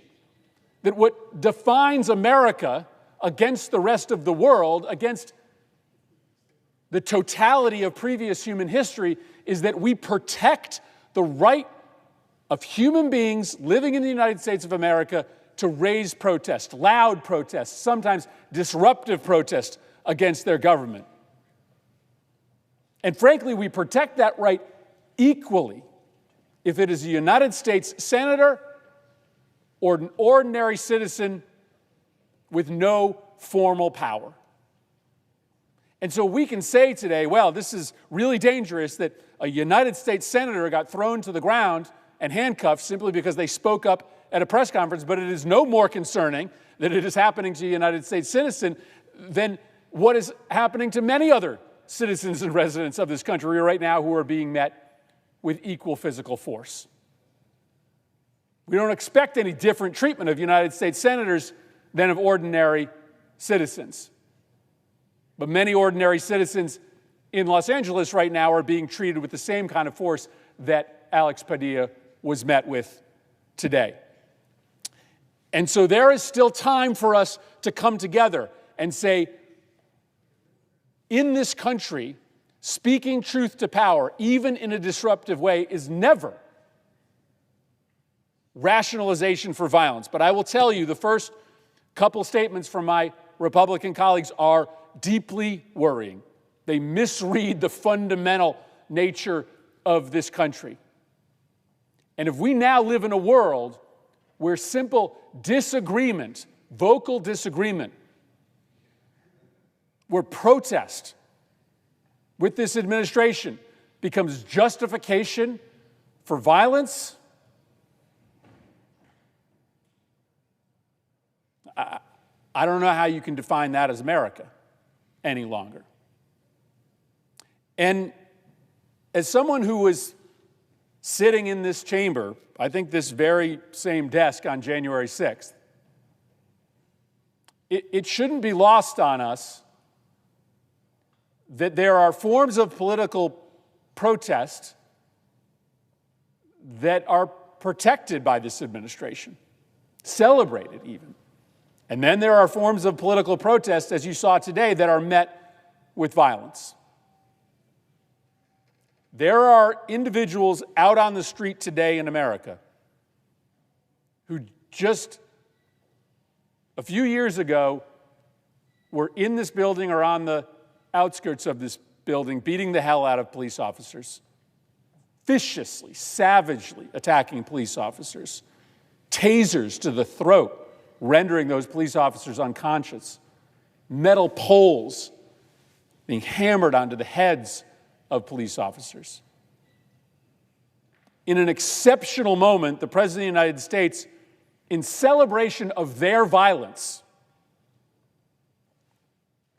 pardoned them, put them back out on the street, sending the unequivocal message that if you engage in violent protest on behalf of the White House, you get out of jail free.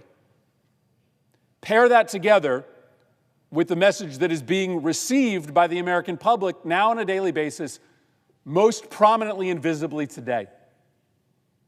That if you engage in peaceful protest, Senator Padilla was asking a question. He identified himself as a United States senator of the administration. You will be met by violence. You carry out violence on behalf of the White House, you are excused. You lodge normal, protected protest against this White House, you are thrown to the ground and handcuffed, even if you're a United States senator, though it should not matter.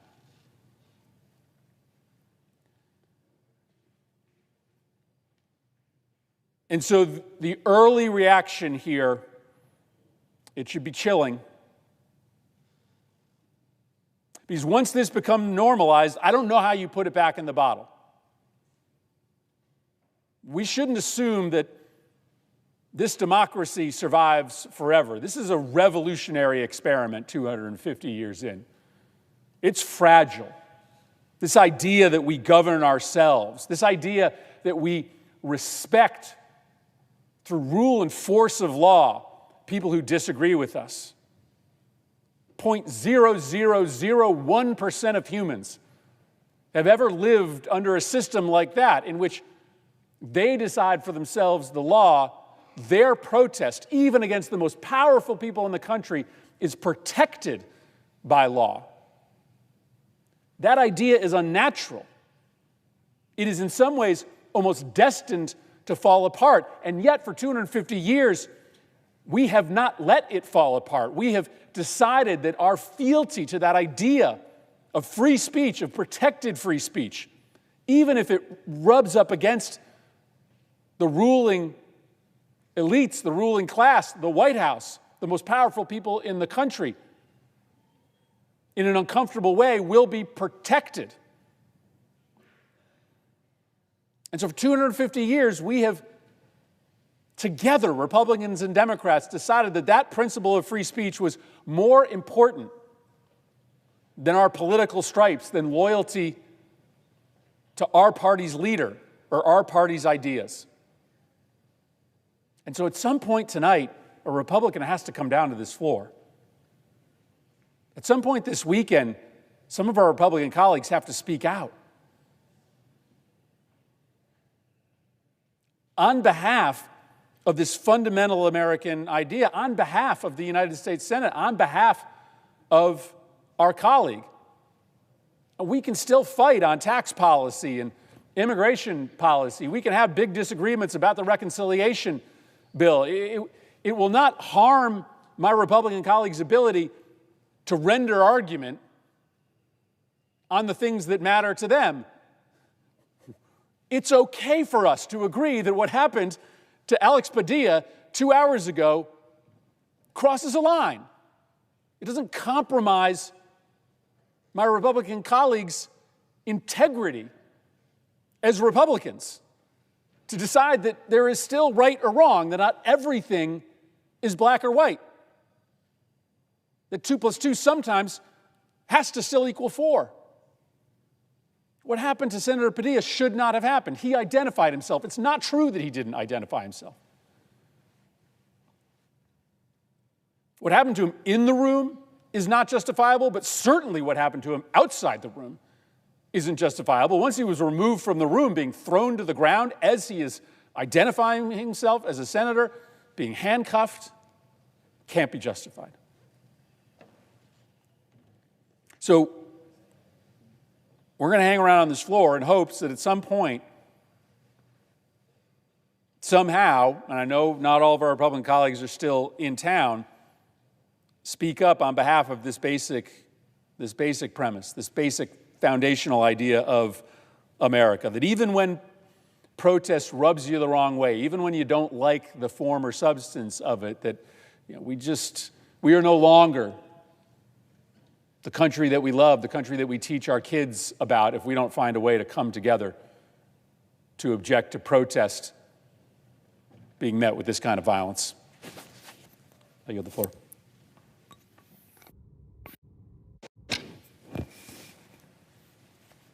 Mr. President. Chair recognizes the senator from California. Mr. President, a little more than a couple hours ago, my friend and colleague, Senator Alex Padilla, attended a press conference in the federal building in Los Angeles, being held by the Secretary of Homeland Security, Kristi Noem. Instead of treating him with respect, instead of answering his questions, he was grabbed by her security detail. He was physically forced from the room, forced to the ground, his arms pinned behind his back. This assault on a member of the U.S. Senate is unlike anything I have ever seen, perhaps unlike anything anyone in this chamber has ever seen. And it crystallizes the threat posed to our country and its democracy.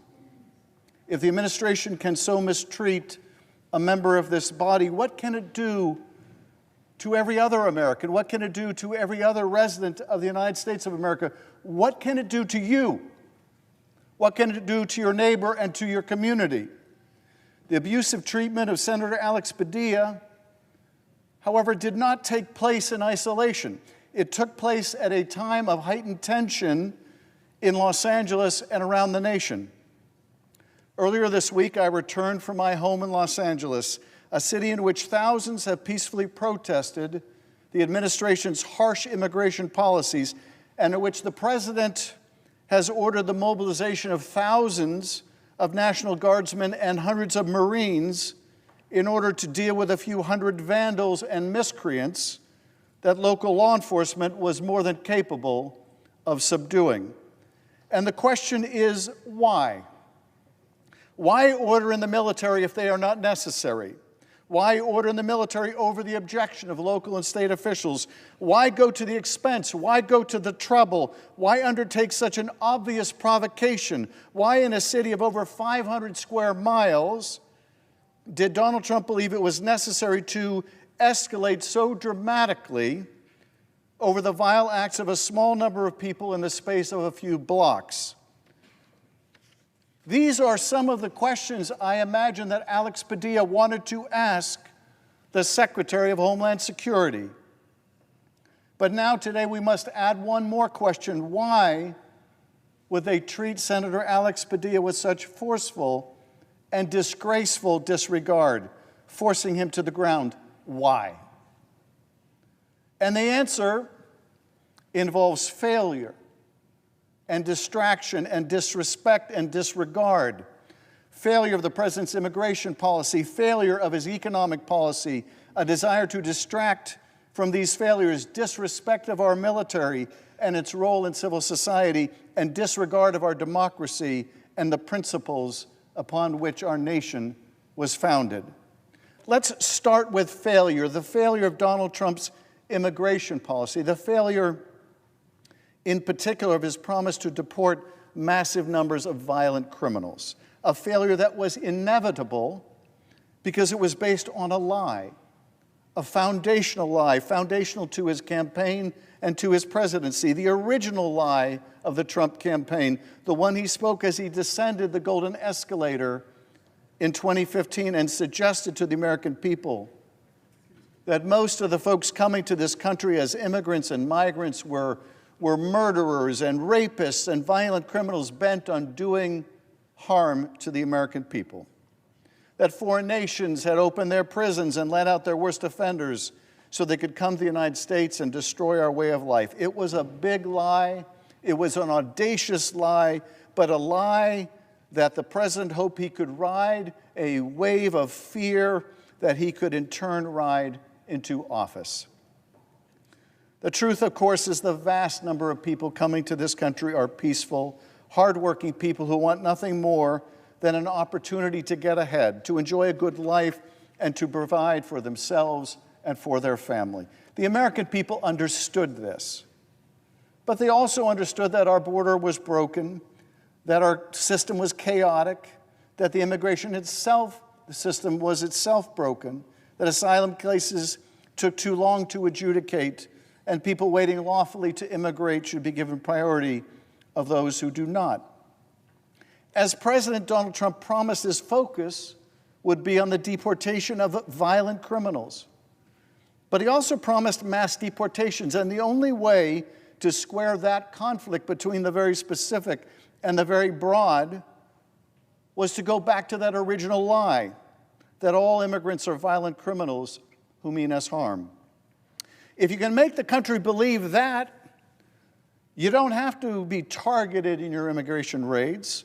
You don't have to go through the painstaking work of tracking down people with criminal records who don't want to be found.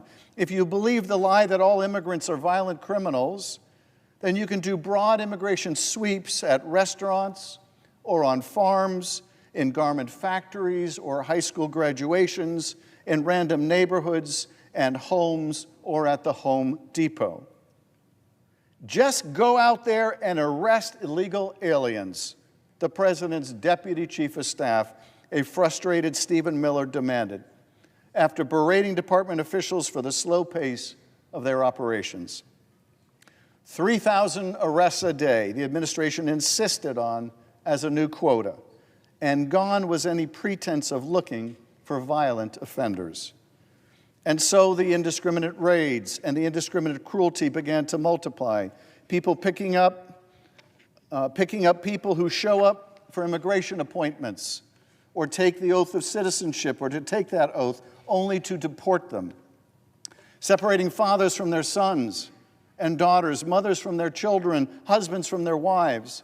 A farm worker who worked in the fields for decades, hard work, backbreaking work, work in the heat and the cold, work during a deadly pandemic when others stayed home, work that most U.S. citizens do not want to do and will not do, chased through the fields that they harvested to be taken away from their families.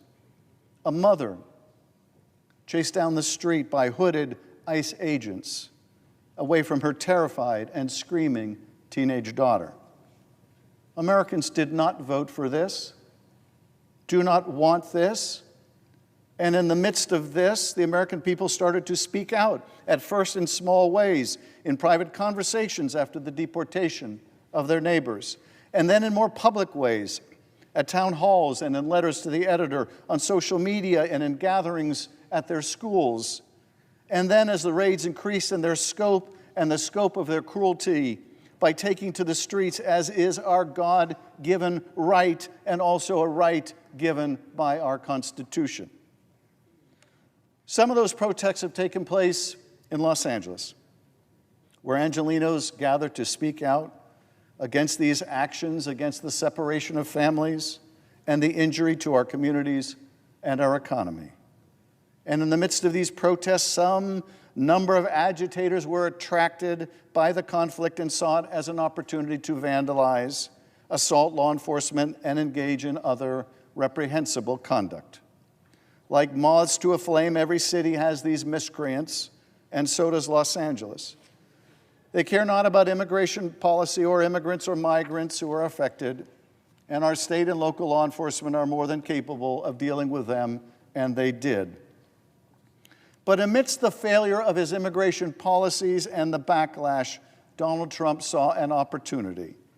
His economic policy was in tatters.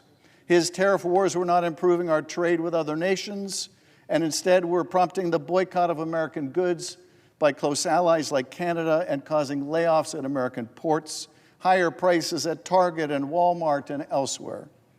He had to fend off Amazon plans to include a line item for the Trump tariff tax on each transaction, which would have made it even more obvious to the American people that he was betraying the central promise of his campaign to bring prices down when they are going up. And his big, beautiful bill was in trouble over a big, ugly price tag. Far from reducing the debt or deficit, the bill was revealed to cost taxpayers a whopping $2.4 trillion added to the national debt. He was borrowing the money from our kids and our grandkids to fund a tax cut for himself and his rich friends.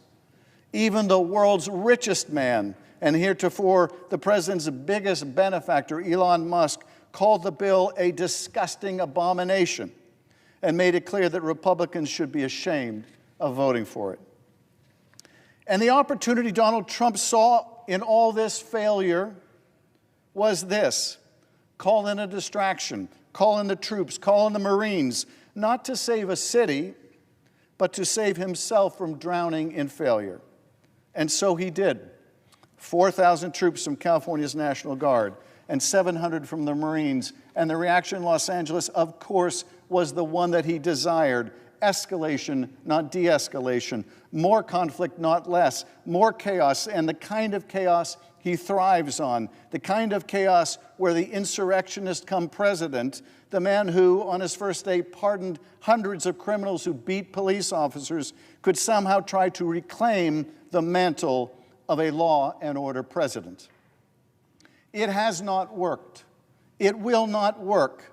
Americans have a long memory and will not soon forget the images of January 6th, when the president sat calmly in the White House dining room, dining on burgers and fries while our Capitol Police were under assault. And the same man who called in the Guard to handle a comparatively small number of criminals and vandals in LA refused to call in the Guard to stop thousands of them from ransacking this Capitol. The last time a president called in a National Guard over the objection of the governor of a state was in 1965, when the segregationist governor of Arkansas ignored a ruling of the Supreme Court and refused to integrate the schools in that state. Lyndon Johnson did so to avoid violence and to protect the students trying to attend. Those circumstances could not be more different than today, when our president has called in the Guard knowing it is more likely to provoke violence than to stop it. We must reject any thinking of our cities as a battle space, that our uniformed military is called upon to dominate, a Secretary of Defense once said. At home, he said, we should use our military only when requested to do so, on very rare occasions by state governors. Those are the words of Donald Trump's Secretary of Defense, not Pete Hegseth, of course, not the Fox News version of a defense secretary, and not the Trump defense secretary before him or the one before that. No, those were the words of the first Trump defense secretary, James Mattis, perhaps the only Trump cabinet member in his first term or the present term to leave his office with a stronger reputation than before he arrived. Militarizing our response, Mattis said, sets up a conflict, a false conflict, between the military and civilian society.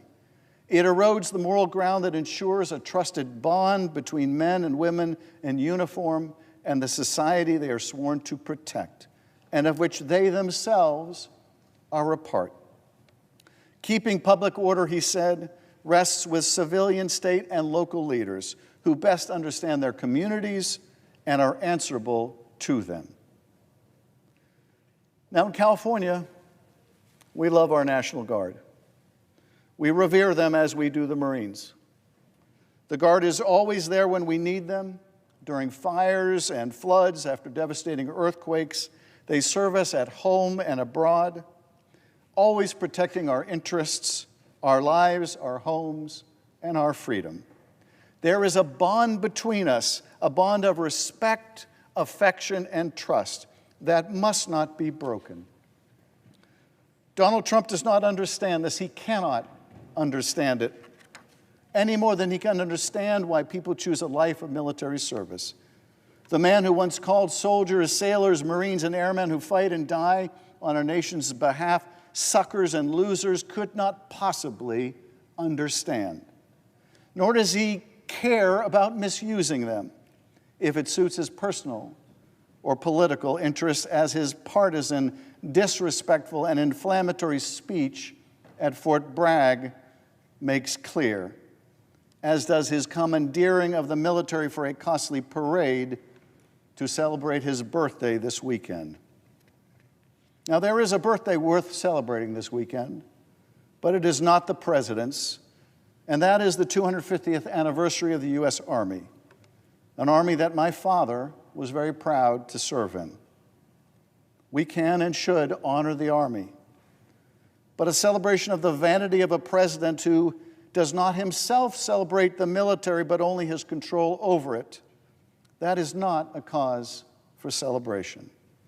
Our founders understood the need to insulate the military from internal domestic affairs, from the raucous and often divisive nature of the political process dominated by party or faction. For centuries, too, so has this Congress, prohibiting the use of the military for domestic law enforcement purposes except for narrow, very narrow circumstances of rebellion and insurrection. This is vital not only for the protection of the country from a man who would abuse the military to become a king, but also to protect the military from the lack of trust that would accompany its subversion to a partisan end. Our country is approaching its 250th birthday. It is worth remembering why we chose to separate ourselves from our British masters. The preamble of the Declaration of Independence is familiar to us all in its poetic recitation of truths that are self-evident. But what has been lost to us over time were the long list of grievances set out in that document, grievances that drove the impetus for revolution. The history of the present King of Great Britain, it reads, is a history of repeated injuries and usurpations. This is what our founders wrote, all having in direct object the establishment of an absolute tyranny over these states. The Declaration provides, in its list of grievances, quote, he has obstructed the administration of justice. He has erected a multitude of new offices and sent hither swarms of officers to harass our people, they enumerated. He has made judges dependent on his will alone, our founders charged. For cutting off trade with all parts of the world, they objected. For depriving us in many cases of the benefits of trial by jury, they declared. For transporting us beyond seas to be tried for pretended offenses, they cited in words all too prescient for today. He has kept among us in times of peace standing armies without the consent of our legislatures, quartering large bodies of armed troops among us. He has affected to render the military independent of and superior to the civil power. All of these grievances, so vivid at the time of revolution, our revolution, are so vivid today. And today they can be distilled into a single image, that of Senator Alex Padilla on the ground, face to the ground, and in handcuffs. If you are looking for an image of our democracy in handcuffs, look no further. America, we have a choice. We can rededicate ourselves to the vision of our founders, one born of struggle against autocracy, one pledged to a form of self-governance that elevated the people over the powerful, that believed we possessed sufficient virtue to be self-governing, that we did not need to be governed by a despot. We can rededicate ourselves to that vision, or we can continue to travel down our present path of incivility, of division, of might, not making right, but making wrong, a celebration not of self-governance, but of self-destruction. I believe in this country. I believe we are a great country because we have always strived to be a good country. I believe in this country because of good people like Alex Padilla. Wonderful people, beautiful people, courageous people, patriotic people. Alex Padilla's story is the story of all of us, the story of what's possible in this country. He is a good and decent man. He is a great and capable senator. He deserved better than what he got in that federal building in Los Angeles. The American people deserve better than what he got in the federal building in Los Angeles. Let us remember ourselves. Let us remember who we are. We're the country of Jefferson and of Lincoln and of Washington. We are the country of John Lewis, and we are the country of giants. We stand on their shoulders. We owe our life, our liberty, the opportunity to pursue happiness to their brilliant legacy. We have come to the rescue and liberation of other worlds, of other parts of this globe. We have fought for democracy. We have championed democracy and human rights. We believed in treating others as we would treat ourselves.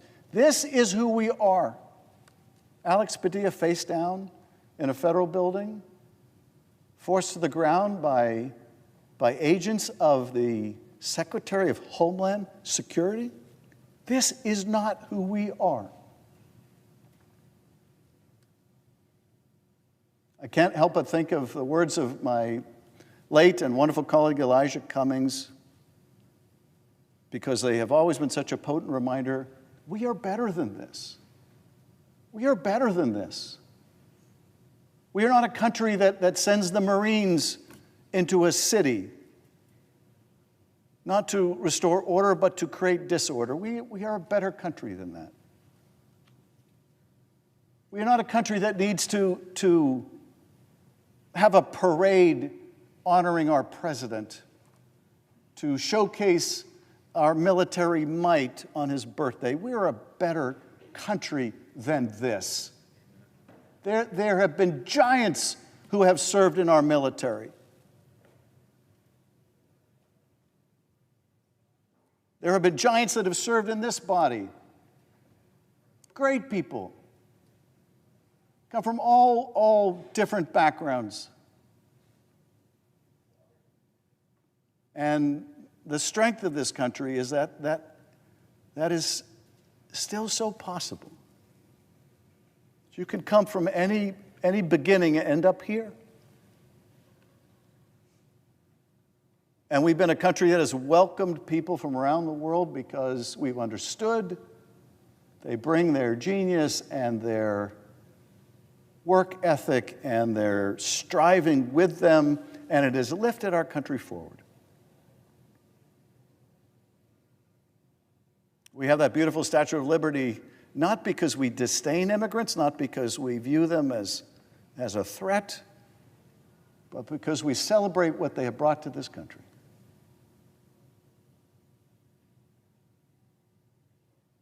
And I think in the last several years we have forgotten who we are. And every now and then we just need to step back from the abyss and remind ourselves of where we came from, and that in this greatest nation on earth, what is possible.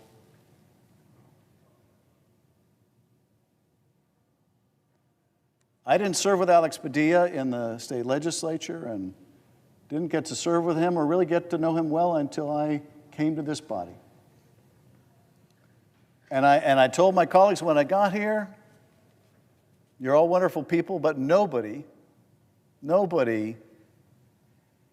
did better than I did in who I got as my seatmate. And I mean that with all my heart. He is a good and genuine and decent and capable and brilliant man. I'll never forget that image I saw today. Because to me, it's the image of what's best in this country being brought to the ground.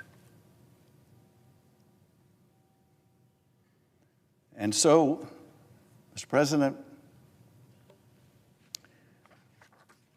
I ask every member of this body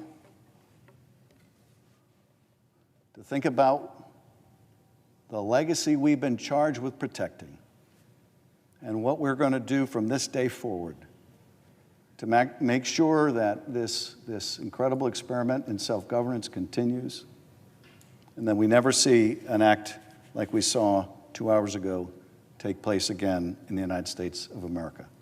And Mr. President, I yield back. Mr. President. To recognize the senator from New Jersey. I just want to first thank my colleague from California for stating it so plain about the character of the individual we're talking about. We have justifiable disagreements in this body. We have strong held beliefs in this body. We have real debates and arguments in this body, but it has been generations and generations and generations since there's been violence in this body. I stand with my back towards the chamber where there was the caning of Sumter during the slavery debates, and a House member came over and beat a United States senator within an inch of this life. You see, there's a decorum here where we have this mutual respect, and we understand that violence is absolutely unacceptable. And if there's anybody that is a man that shows that kind of decency and that kind of peace, my colleague from California put it so plainly. Alex Padilla, like many of my colleagues on the across the aisle, he's one of the people of true character here. And I think that's why today has hurt so many of us personally, is because of what this breach of this body actually means to all of us. We know the dangers of violence in a democracy and the insidiousness that violence presents, or that fear of violent reprisal presents. Jefferson said it so eloquently: when people fear their government, there is tyranny. When the government fears its people, there is liberty. What is so disturbing when you see a member of this body thrown to the floor, a knee on his shoulder, arms being wrenched behind him after he has identified himself as a United States Senator, is literally what Alex Padilla said. I'm going to pull from what I know he's already said publicly, but this is what he also has written privately. Alex Padilla says, if this is what they do to a senator with a question, imagine what they're doing to farm workers, day laborers, cooks, and so many other of the nonviolent immigrants they're targeting. You see, Alex Padilla knows something about this country, which is that we are all, as Martin Luther King so eloquently wrote in those letters from the Birmingham jail, when he was jailed for his nonviolent civil disobedience, what Alex Padilla knows is what King said so eloquently, that we are all caught in an inescapable network of mutuality, tied in a common garment of destiny, that injustice anywhere is a threat to justice everywhere. That when you have a president that so exceeds his constitutional authority that he begins to do things to infringe upon the fundamental rights and securities of other Americans, it's a threat to all Americans. This is why right across the way, I can almost see it looking through these windows, why the Supreme Court, with nominees from both parties, with 3 Donald Trump appointees on it, ruled 9-0 in support of the due process rights of someone in our country that was not even a citizen of this nation. Because of the Constitution using the word any persons, knowing that if you erode the due process rights of anybody in this nation, it's a threat to the due process rights of everyone in this nation. Injustice anywhere is a threat to justice everywhere. Understand what we saw today. A United States Senator forcibly removed from a room in a federal building. A federal official forcibly removed from a federal building after he identified himself as a United States Senator. But after he was out of that building, they did not stop there. They drove our colleague to his knees and then forcibly shoved him upon his face, wrenched his arms behind him.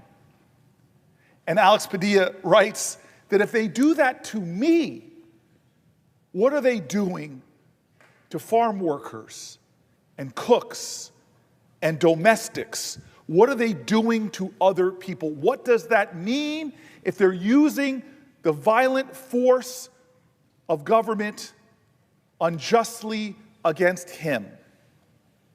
This is a breach. This body has not seen such a breach in my lifetime or longer, where the executive has treated an honorable member of this body in this way. That should be enough.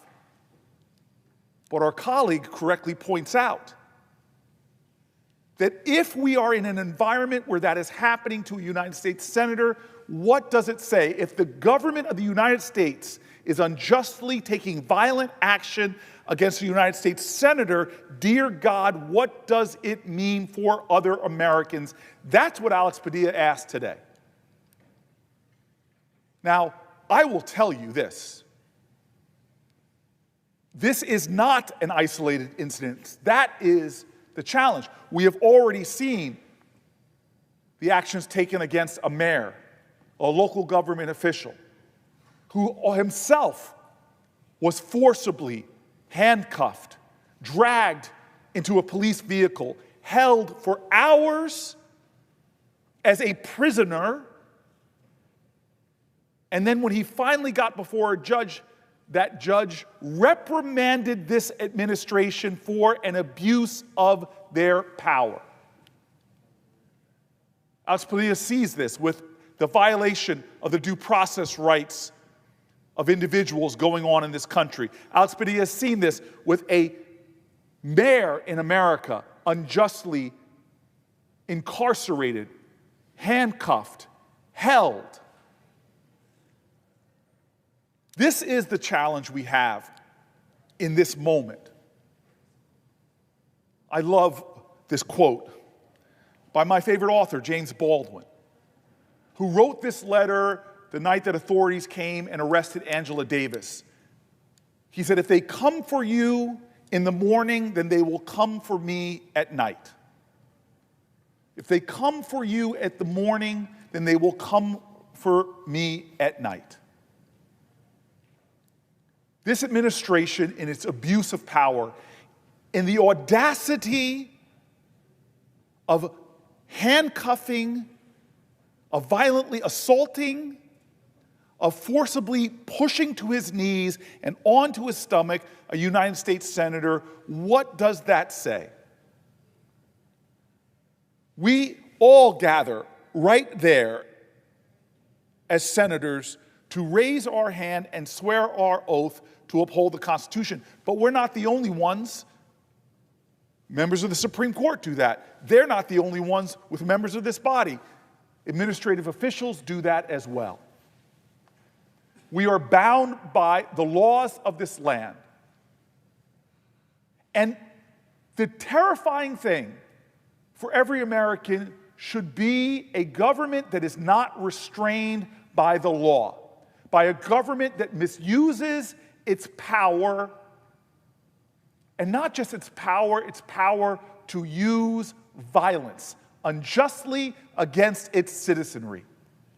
That's when we slip away from our democratic ideals, from our constitutional principles, and slide towards an authoritarian government that wants to make its people heel before them, kneel before them. That's what I physically saw with my own eyes, a member of this body being driven to his knees for asking a question, for standing up to speak truth to power. What was the response? The response was violence. Being dragged out of that room, being forced to his knees, being thrown prostrate, and being handcuffed. And here is the thing that frustrates me the most. Is this another day where the lead stories will be about the actions of this administration? We've seen a week where it is violating a tradition that's gone back before I was born, where the federal government, should it activate federal troops in a community, it goes through. In fact, I know the statute, Article 10, Section 12-406, that they should go through the governors, work in coordination with them. But no, this was a provocative incident of moving military troops at the expense of taxpayers into a community where even the leader of the police department says this is wrong. All of this, from the beginning of our week to this unprecedented action of violently removing a United States senator from a federal building, from a room, thrown upon the ground, driven to his knees, and handcuffed, this is all purposefully being done in our country by a president that has a different view of his authorities as president. That if a judge criticizes him, he believes it is wrong. He drew reprimand from the Supreme Court for his calling out justices whose opinions he disagrees with. This is a president that doesn't believe in the checks and balances of our Constitution. But the frustrating thing about all of this is it is distracting us. This dangerous, violent distraction from the bill that we should be discussing on this floor about the ripping away of health care from millions of Americans, the cutting of food stamps from millions of children, the cutting of services for disabled Americans, the cutting of supports for our senior citizens, this monumental moment, the biggest transfer of wealth from working people in America to millionaires and billionaires, this moment that should be dominating our attention and our focus, this imminent bill that's being debated and discussed here in the Senate right now that has such incredible consequences, putting $2.4 trillion more of debt in our country, raising the energy costs on the average American by hundreds of dollars. This bill that would raise the premiums of people in our nation by hundreds of dollars. This bill that merits debate and discussion because it is so violative of our common values. This bill that takes food away from the hungry, health care away from the sick, that takes working people and makes their challenges harder, all to give more tax cuts to billionaires and drives up our deficit by the trillions. That should be the central conversation in our country. But this president, almost as if he knows the unpopularity of his bill, the betrayal of his bill, is misusing, abusing his powers, and trying to change the conversation in the most despicable of ways. Abusing his authority, treading on our traditions, violating our Constitution, and now perhaps one of the greatest violent assaults on a member of this body by the executive. This is not metaphorical, this is literal. A member of this body, after identifying himself, physically and forcibly dragged out of a room in a federal building. Then, when the doors were closed, you can see it on the camera, the federal government, the executive branch, taking a member of this body, a member of the United States Senate, a co-equal branch of our government, and driving that man to his knees, slamming him upon his face, wrenching his arms behind his back. That's what we're talking about in this body right now. This is a dangerous time in America. When the president from the Oval Office says, almost daringly, "Do not protest my parade," warns people about protests. And this is the thing that the president of the United States doesn't understand about this country. When a president is violating norms and traditions, violating our Constitution, dissent is not unpatriotic. Protest is not un-American. Silence is unpatriotic. This is a time where protest is justified. Peaceful protest is necessary and vital. This is a time where speaking up and exercising your constitutional principles, like freedom of speech, like freedom of assembly, like the right to petition your government, is demanded by our democracy. When you have a president that so flagrantly violates the checks and balances, so much so that their authorities today kept a senator from stepping forward and asking questions to an executive official, and is met by violence. This is exactly the time that our founders saw that we must stand up and speak up and protest peacefully and let our voices be heard, because silence in a time like this is complicity.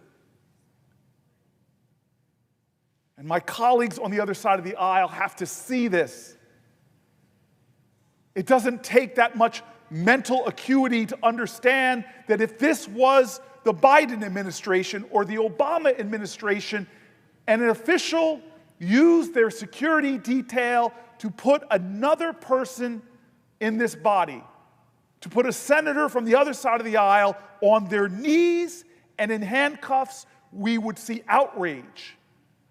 This is not about left or right. This is about right or wrong. And today we saw a deep, grave wrong heaped upon not just this body, but as Alex Padilla wrote so eloquently, upon the ideals. Because if you could do this to a United States senator, then you can do it to another American.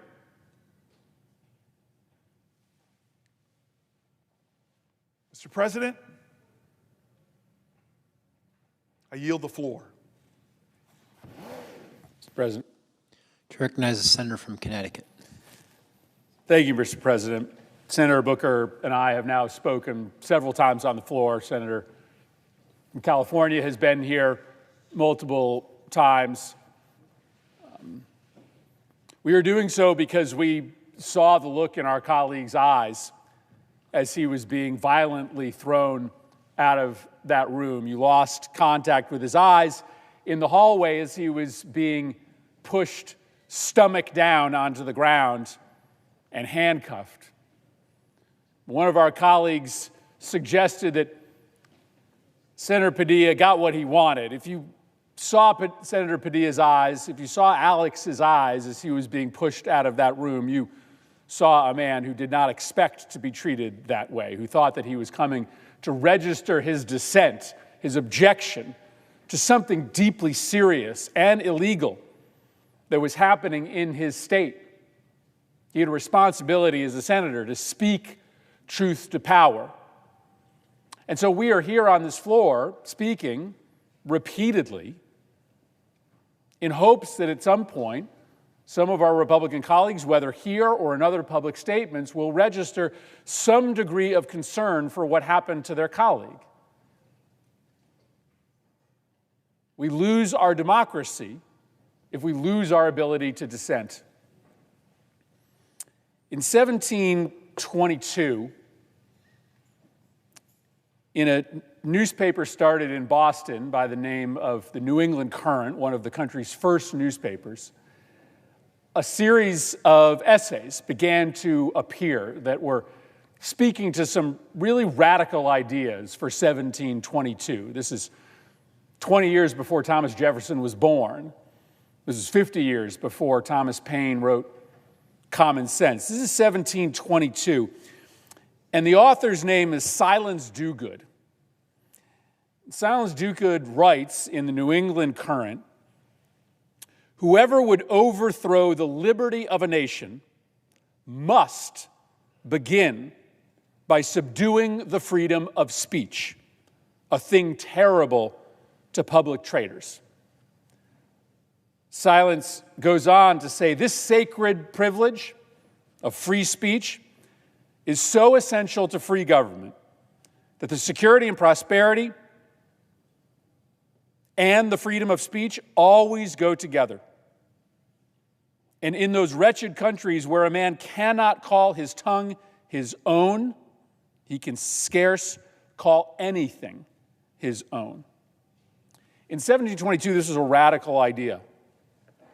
This idea that a tyrant must control the freedom of thought with violence in order to maintain control of the people.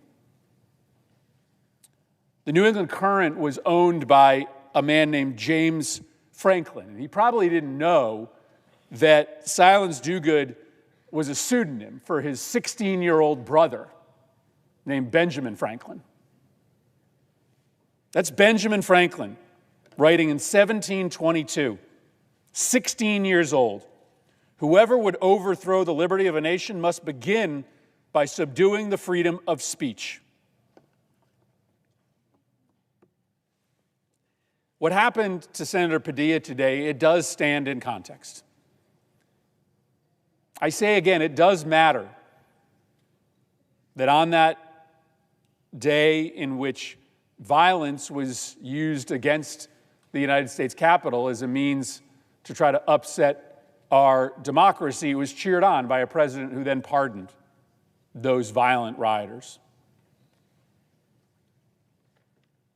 It stands in the context of the arrest of a mayor in New Jersey and a congressperson seeking to do normal and regular oversight and stands in context with the use of the FCC to try to intimidate and harass news stations that carry coverage unfavorable to the president, and stands in context of the banning of outlets having access to the White House or the Pentagon simply because they don't write things that are favorable to the president or use terms that are favorable to the president. If we lose our democracy, it's not likely that there's going to be this one moment, this one day, this one fight. It won't be like other revolutions where the Parliament building gets burned down or a coup occurs. No, it will be that over time,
message has been sent that if you speak up against the government, there is a price to be paid, and that price involves violence. But if you use violence on behalf of the government, it will be excused.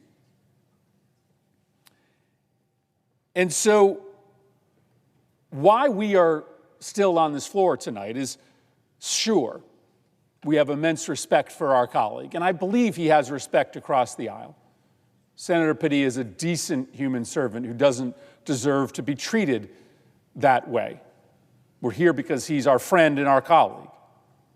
But we are also here because too many in this body take for granted that this democracy is natural, that it is just going to hang around no matter the threats.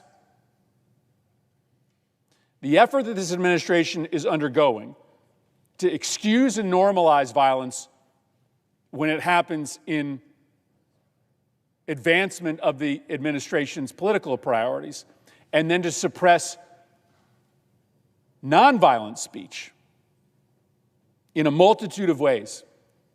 When it objects to this administration's priorities, it sends a message to the public about what you can get away with and what you can't get away with. Now, I don't think this will be the result. I don't think the American people will be bullied into silence. I do not believe they will watch that clip of Alex Padilla being forced to the ground and handcuffed and decide to stay home. No, I think, in fact, the opposite will likely happen. I think more Americans will be out there protesting this government. I think more Americans will decide to be present this weekend to stand up for the right of free speech. But if that were to be the case, it would be the exception to the historical rule. Because in most countries, when a ruler uses violence in order to suppress dissent, it works. People decide that they don't want to risk the fate of Alex Padilla. They don't want to be on the ground with their hands forced behind them and put into handcuffs. They stay home. And they just let the tyranny wash over their community and their country. We're not there yet. I don't mean to exercise hyperbole. What I seek to say is that we should not take this democracy for granted. And that there can be, history tells us there often is, a deep impact when violence is used against those who are protesting the regime. It becomes normalized. And it ends up scaring many people into a descent away from civic participation. And that is where our democracy dies.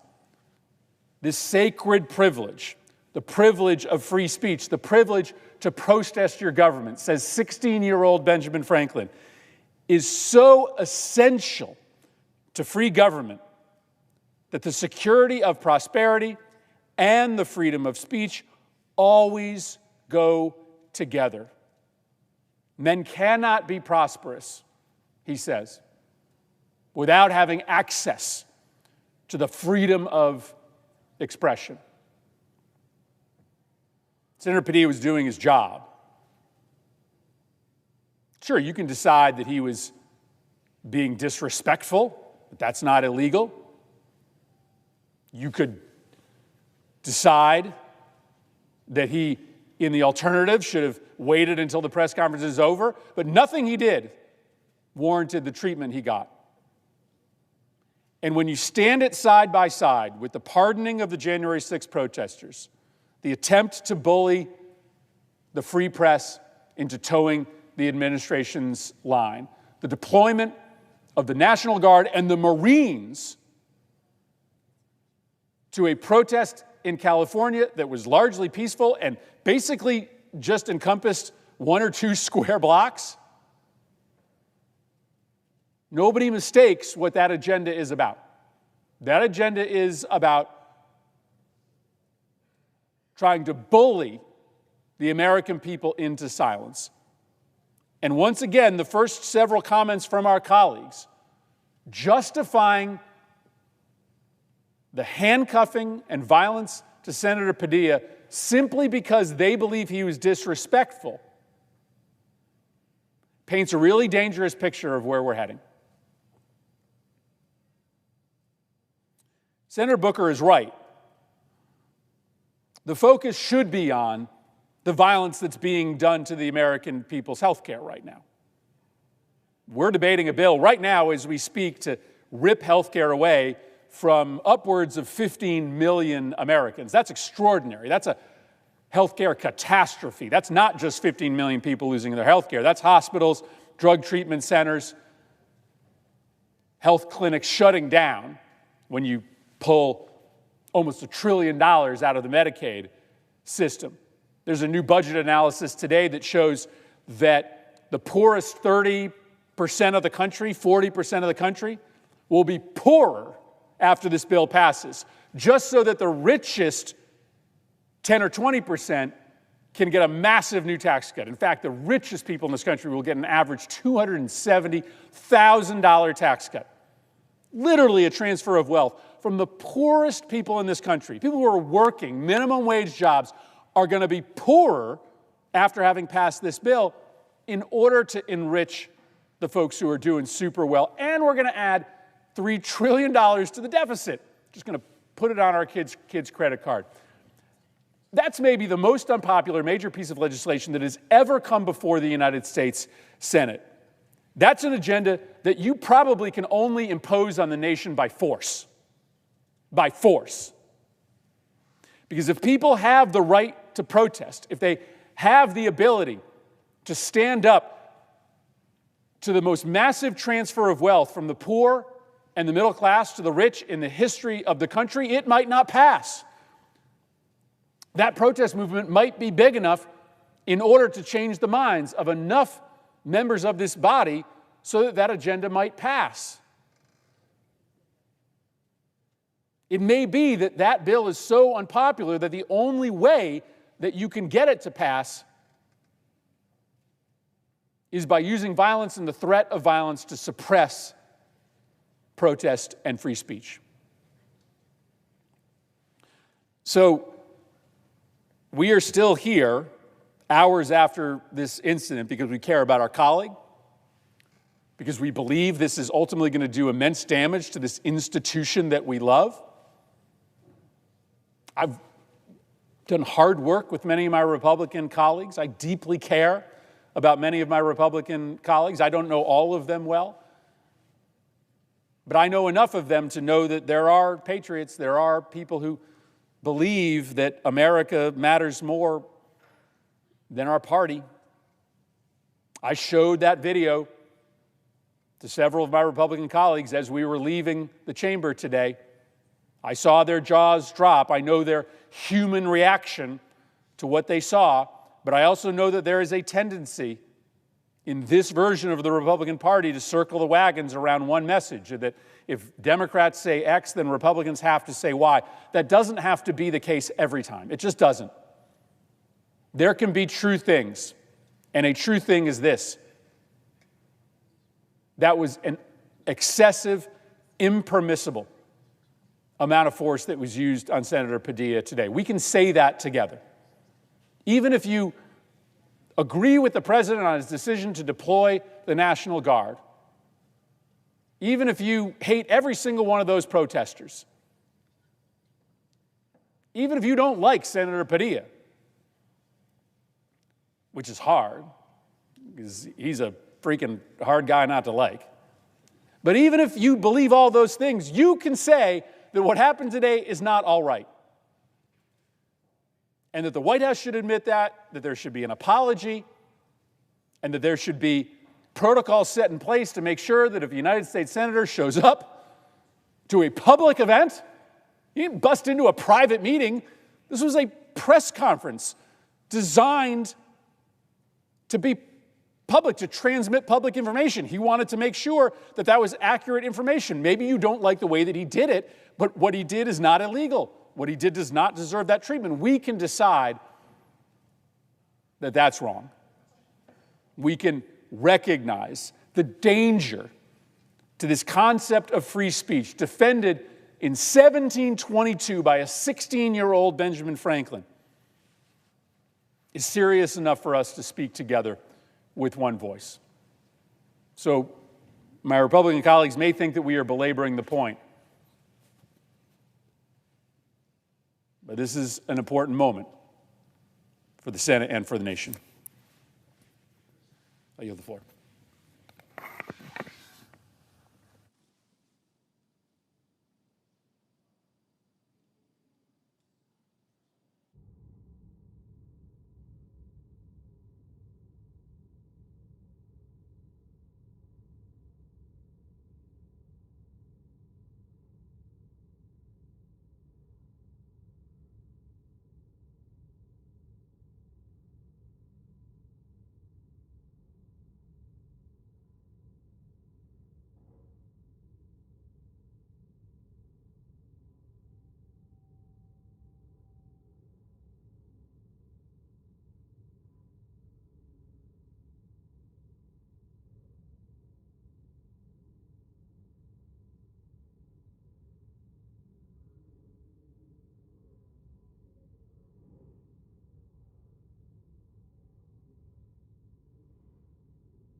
Mr. President.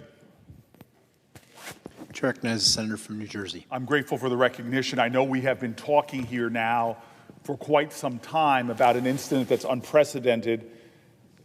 I would imagine in generations here that a United States senator today in a federal building going to ask questions to a federal official in the executive is forcibly handled, identifies himself as a U.S. senator, then pulled out of the room, doors close, and then as we saw from another camera, forcibly driven to his knees, then thrown upon his face with his arms wrenched behind him and handcuffed.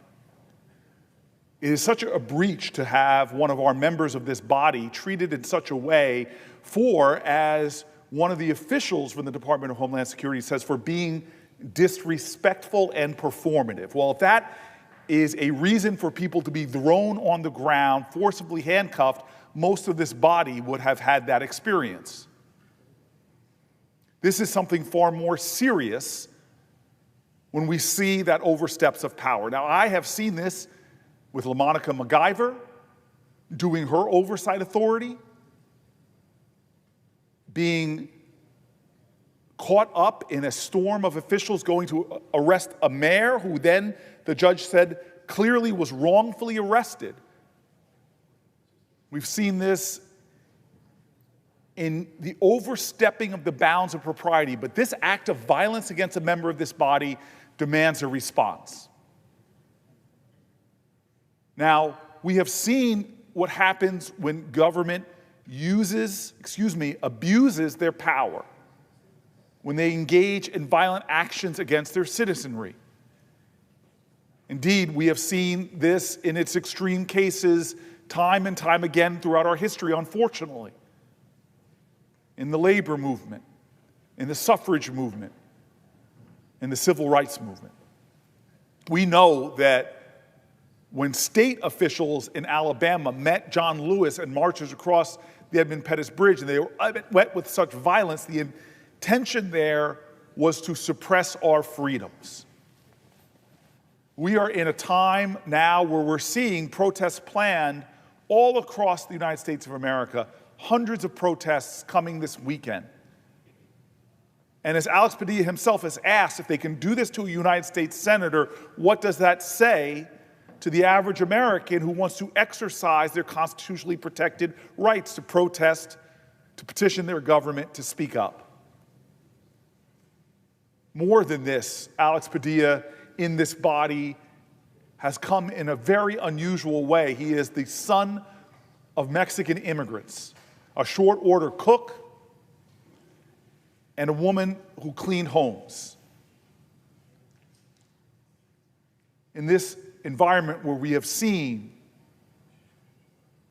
our immigration enforcement officials not going after criminals or gang members or people that are somehow threatening us, but going to separate families, taking away a mother from her children, taking away people, dropping off their kids at school, going to work sites or places like Home Depots where people stand and looking for work, going after agricultural workers. This is a moment where we see good faith people peacefully protesting and having the courage to stand up to the most powerful person in the world, the President of the United States. But yet again, we see an example where that president is willing to abuse their authority in an act that is sure to be an attempt at intimidation. If Alex Padilla, a United States senator, can be dragged from a room in a federal building for asking questions, thrown upon the ground and handcuffed, what does it say to the traditions in our nation that are one of the reasons why we are all here? Because our government does have its limits. It's not unchecked power. The president is not the king. Insulting him is not a crime. Look, I have been disappointed, as I have seen in joint statements, and I've seen this in State of the Union addresses, behavior from people that I don't find justifiable within the chamber. I remember when a South Carolina congressman heckled the president of the United States. I heard it in one of Trump's addresses, people yelling things at the president.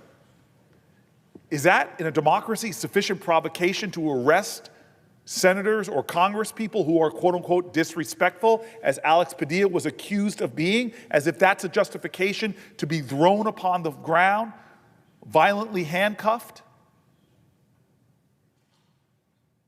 We have certain exalted ideals and principles in a democracy. In fact, fundamental to our democracy, written in our founding documents, over 200 years old, were this ideal of certain inalienable rights to the people. Our Bill of Rights enshrines, before even the ratification of our Constitution by states, it was demanded that we have a Bill of Rights that guarantees certain principles before a government. Our design of our government was to provide checks and balances because of how much our founders feared excesses and abuses of power. These are constitutional principles now that today, in the most dramatic of fashion, are under attack. We as a nation have elevated the ideals of the ability of American citizens to speak truth to power, to protest, to stand peacefully and forcibly in defiance of abuses of power. And today, in this body of 100, we have seen one of our members, the son of Mexican immigrants,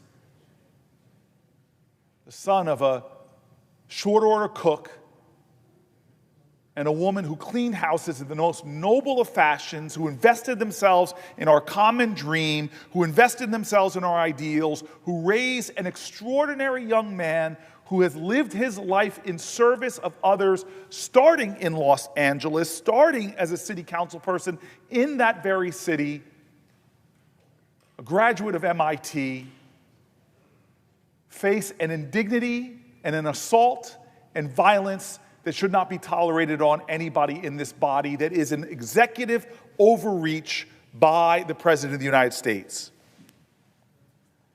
And it is happening within a pattern of conduct. A mayor in Newark arrested, rebuked by a judge that the authorities of the executive were overstepped. LaMonica MacGyver, a congresswoman, brought up on charges as she was caught in a storm of officials rushing to wrongfully arrest that mayor who is now suing for that wrongful arrest.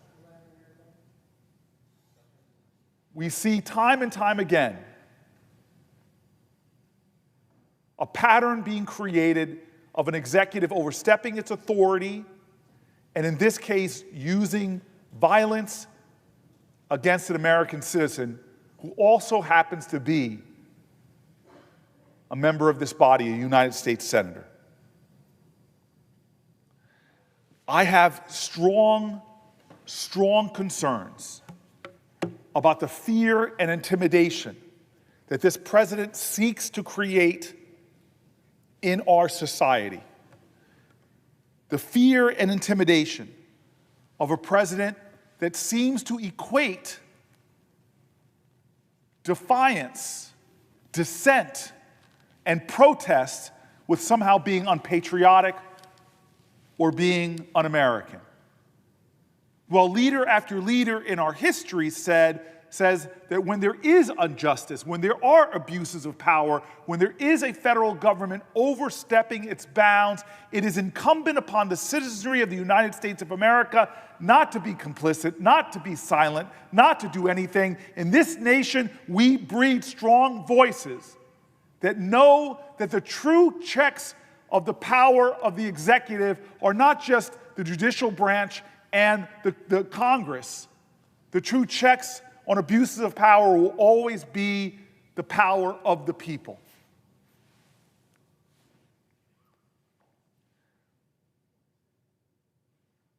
I believe that our founders spoke to this.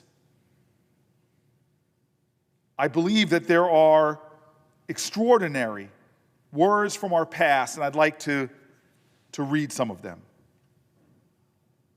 Power tends to corrupt, and absolute power corrupts absolutely.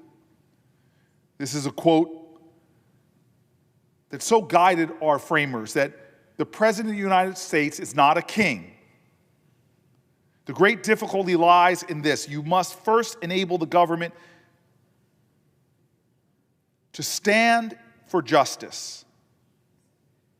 In Federalist number 51, James Madison talked about the urgency of the people to check the power of the executive.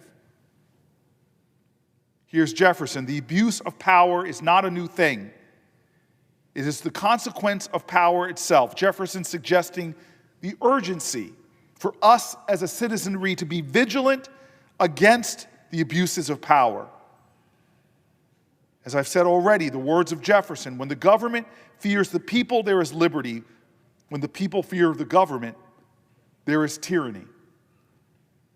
Donald Trump seems to want to make protesters afraid of him, dissenters afraid of him, those who disagree with him afraid of him. He seems to want to have law firms come to heel because of his threats to their financial well-being, wants to make universities come to heel because of their fears of losing federal grants. These are signs not of a healthy democracy, but one under assault. Another quote: emergencies have always been the pretext upon which the safeguards of individual liberty have been eroded. A president that tries to precipitate a crisis or make people believe that there is a crisis in Los Angeles, one that cannot be handled by the local police, the city police, the county police,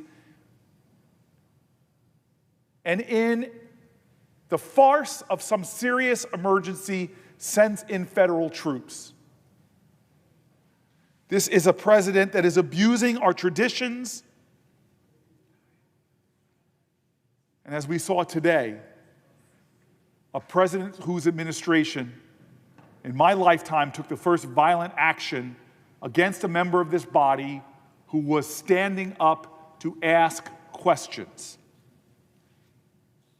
I quote George Washington, "If men are to be precluded from offering their sentiments on a matter which may involve the most serious and alarming consequences that can invite the consideration of mankind, reason is of no use to us. The freedom of speech may be taken away, and dumb and silent we may be led like sheep to slaughter."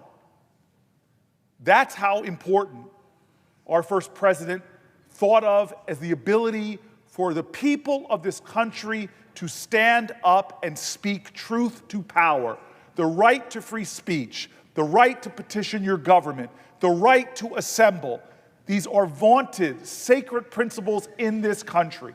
And today, if those principles are stripped from a United States senator in their own state, in a federal building, if a United States senator cannot exercise their right of speech, their right to question their government, the right to provide checks and balances, even after they've identified themselves, they are forcibly removed from a room in that federal building, forced to kneel and then thrown upon their face, then having their arms wrenched behind their back and handcuffed. As Alex Padilla said, if they are doing that to me, just imagine what they are doing to laborers and farm workers and others that do not have the stature of this office. What will this body do? This is the test before us right now. What will this body do? Where are the voices of our colleagues on the other side of the aisle? True tests of leadership are not easy.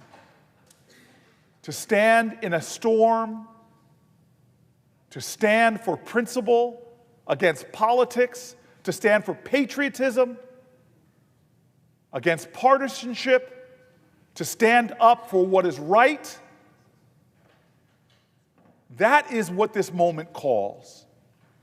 For us to normalize what we saw today, normalize a U.S. senator being violently grabbed and handcuffed with no charges filed.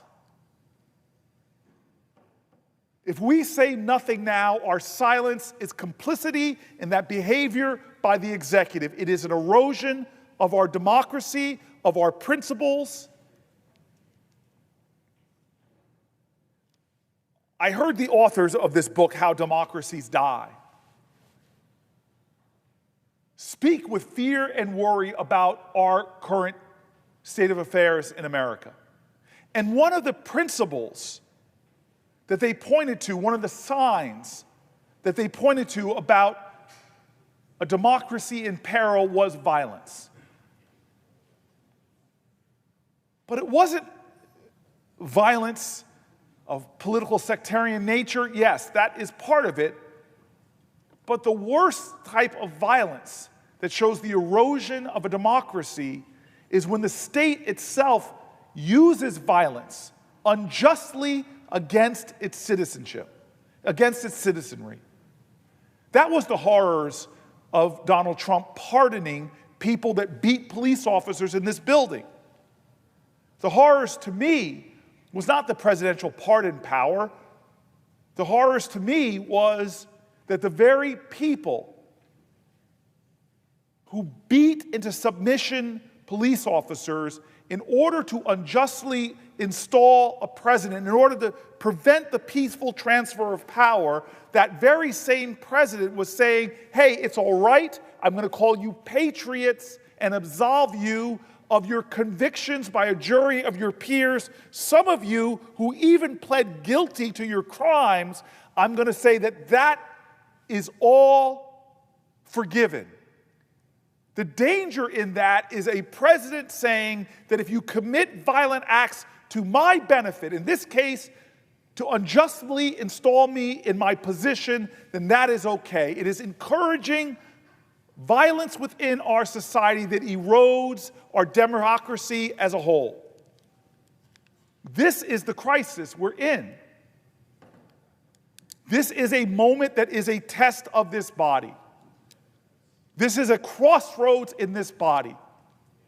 A member of this body in a federal building trying to ask questions to a federal official after identifying themselves faced violence from his government that tried to silence him as he tried to ask a question. This has precipitated for us a greater question. Are we a vibrant democracy that protects our fundamental rights, that checks power from abuse, that demands that no one is above the law, whether it be any American citizen, and especially those who serve in public office? What will our democracy be tomorrow? Will we normalize this kind of violence, this kind of attack on a member of this body by the administration for the sin that they themselves have said is just disrespectful behavior? Asking a question at a press conference. This is a day of great challenge and great trial. This is a test of this body. How will we respond in this moment? Will this body simply allow the administration to continue in this manner, this pattern and practice that they are establishing, where the rights of American citizens to speak truth, to protest, to speak up, to call out, to question, to be in dissent, are those sacrosanct principles? Or will we allow them to be violated even when it is a member of our own body? At the end of the Declaration of Independence, these brave men who saw the abuses of power of a king,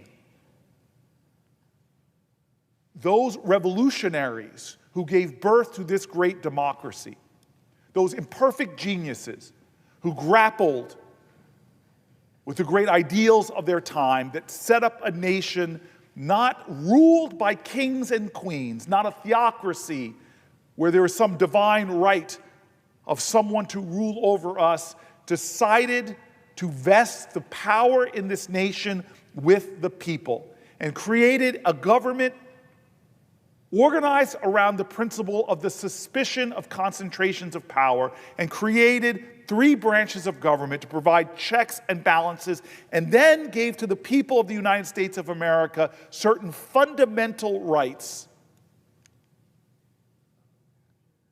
The First Amendments to our Constitution, enshrining those rights that have allowed generation after generation to use them to make our nation more perfect, to speak up to the wrongs and the ills of government, to challenge leaders who had gotten corrupt and had gone wrong. Generation after generation standing on the principles of our Constitution. And here we are in 2025, where those ideals are being tested, where that Constitution is being strained, where a member of this body, speaking up and asking questions at a time of trial in his community, is not met with answers to his questions, but is met with violence. That is wrong. But when wrongs continue, or as our founders called them, usurpations of our inalienable rights, when those go unchecked, when such actions go unanswered, it paves a road towards tyranny. And in our day and age, it is signs of our weakening commitment to democracy. Our founders knew something so well. And as they pledged themselves to break with a king, to break with a central, powerful person, to break through a world where you must go before the dear leader and bow in submission, where the vicissitudes and the whims of an individual leader wreak havoc with a community. Those people who broke with that course of human events and established this nation, they knew one thing for sure, that if we were to make this nation work, we had to make an unusual commitment to each other. They ended that Declaration of Independence with that commitment. We must mutually pledge to each other our lives, our fortunes, and our sacred honor. There was no honor in what happened to one of our members today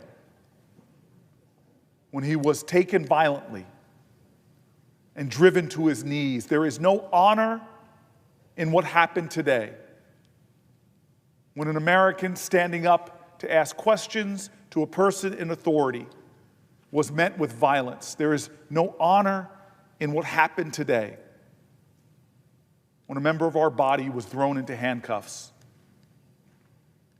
There is no honor in that.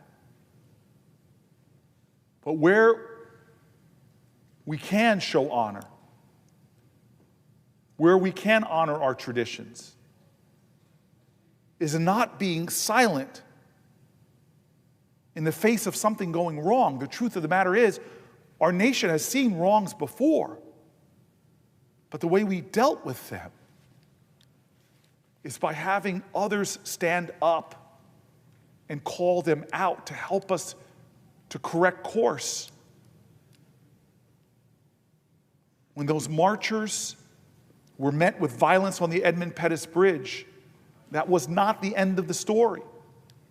The end of the story happened days later when they made it over that bridge, when they got to their destination, when they presented their grievances to their government, when this body itself, hearing from the people, passed new laws and legislations to protect the people and their rights, in this case, their voting rights. Bad things happen, mistakes are made.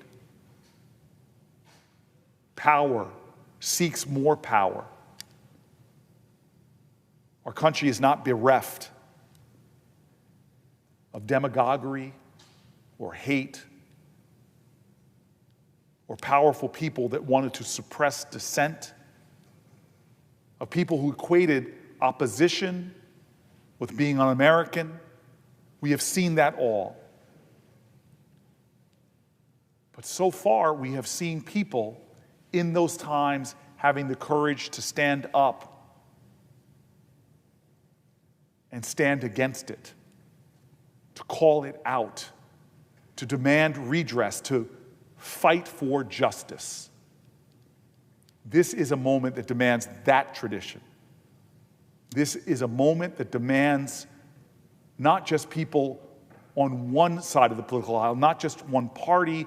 It demands us coming together and pledging a deeper, more sacred honor, that we will defend this democracy, that we will uphold the Constitution, and stand together united against anyone, especially using violence that tries to suppress the fundamental rights of another American, and especially the senior United States Senator from the great state of California.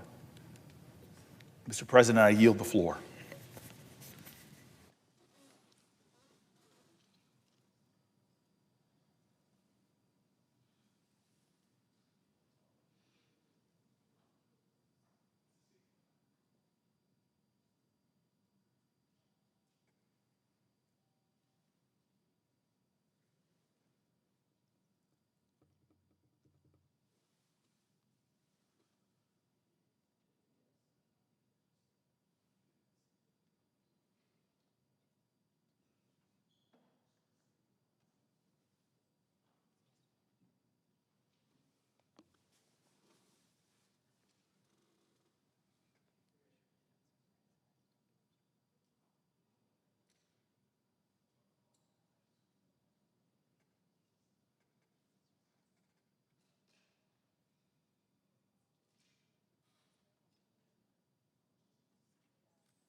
Mr. President.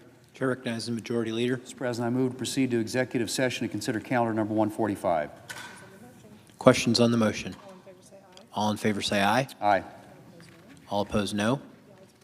The ayes appear to have it. The ayes have it. The motion is agreed to. Clerk will report the nomination. Nomination, Department of Health and Human Services, Gary Andres of Virginia to be an Assistant Secretary. Mr. President, I send a cloture motion to the desk. The clerk will report. Cloture motion, we the undersigned senators, in accordance with the provisions of Rule 22 of the Standing Rules of the Senate, do hereby move to bring to a closed debate on the nomination of Gary Andres of Virginia to be an Assistant Secretary of Health and Human Services, signed by 17 senators as follows. Mr. President, I ask consent to reading the names be waived. Without objection. And I move to proceed to legislative session. The questions on the motion? All in favor say aye. Aye. All opposed, no. The ayes appear to have it. The ayes have it. The motion is agreed to. Mr. President, I move to proceed to executive session and consider calendar number 98. The questions on the motion? All in favor say aye. Aye. All opposed say no. The ayes appear to have it. The ayes have it. The motion is agreed to. The clerk will report the nomination. Nomination, Federal Communications Commission, Olivia Trustee of Maryland to be a member. Mr. President, I send a cloture motion to the desk. The clerk will report. Cloture motion, we the undersigned senators, in accordance with the provisions of Rule 22 of the Standing Rules of the Senate, do hereby move to bring to a closed debate on the nomination of Olivia Trustee of Maryland to be a member of the Federal Communications Commission, signed by 17 senators as follows. Mr. President, I ask consent to reading the names be waived. Without objection. And I move to proceed to legislative session. The questions on the motion? All in favor say aye. Aye. All opposed, no. The ayes appear to have it. The ayes have it. The motion is agreed to. Mr. President, I move to proceed to executive session and consider calendar number 99. The questions on the motion? All in favor say aye. Aye. All opposed, no. The ayes appear to have it. The ayes have it. The motion is agreed to. The clerk will report the nomination.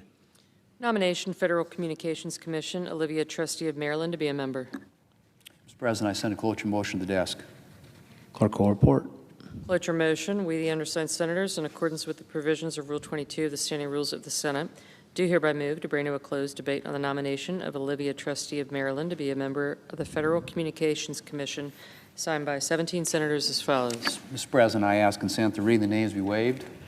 Without objection. And I ask unanimous consent that the Senate resume legislative session be in a period of morning business with senators permitted to speak therein for up to 10 minutes each.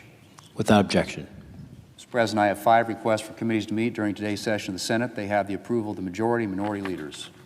Duly noted. Mr. President, I ask unanimous consent that the Committee on Banking, Housing, and Urban Affairs be discharged from further consideration of S. 1467 and the Senate proceed to its immediate consideration. The clerk will report. S. 1467, a bill to amend the Fair Credit Reporting Act and so forth and for other purposes. Mr. President, I ask... Without objection, the committee is discharged. The Senate will proceed to the motion.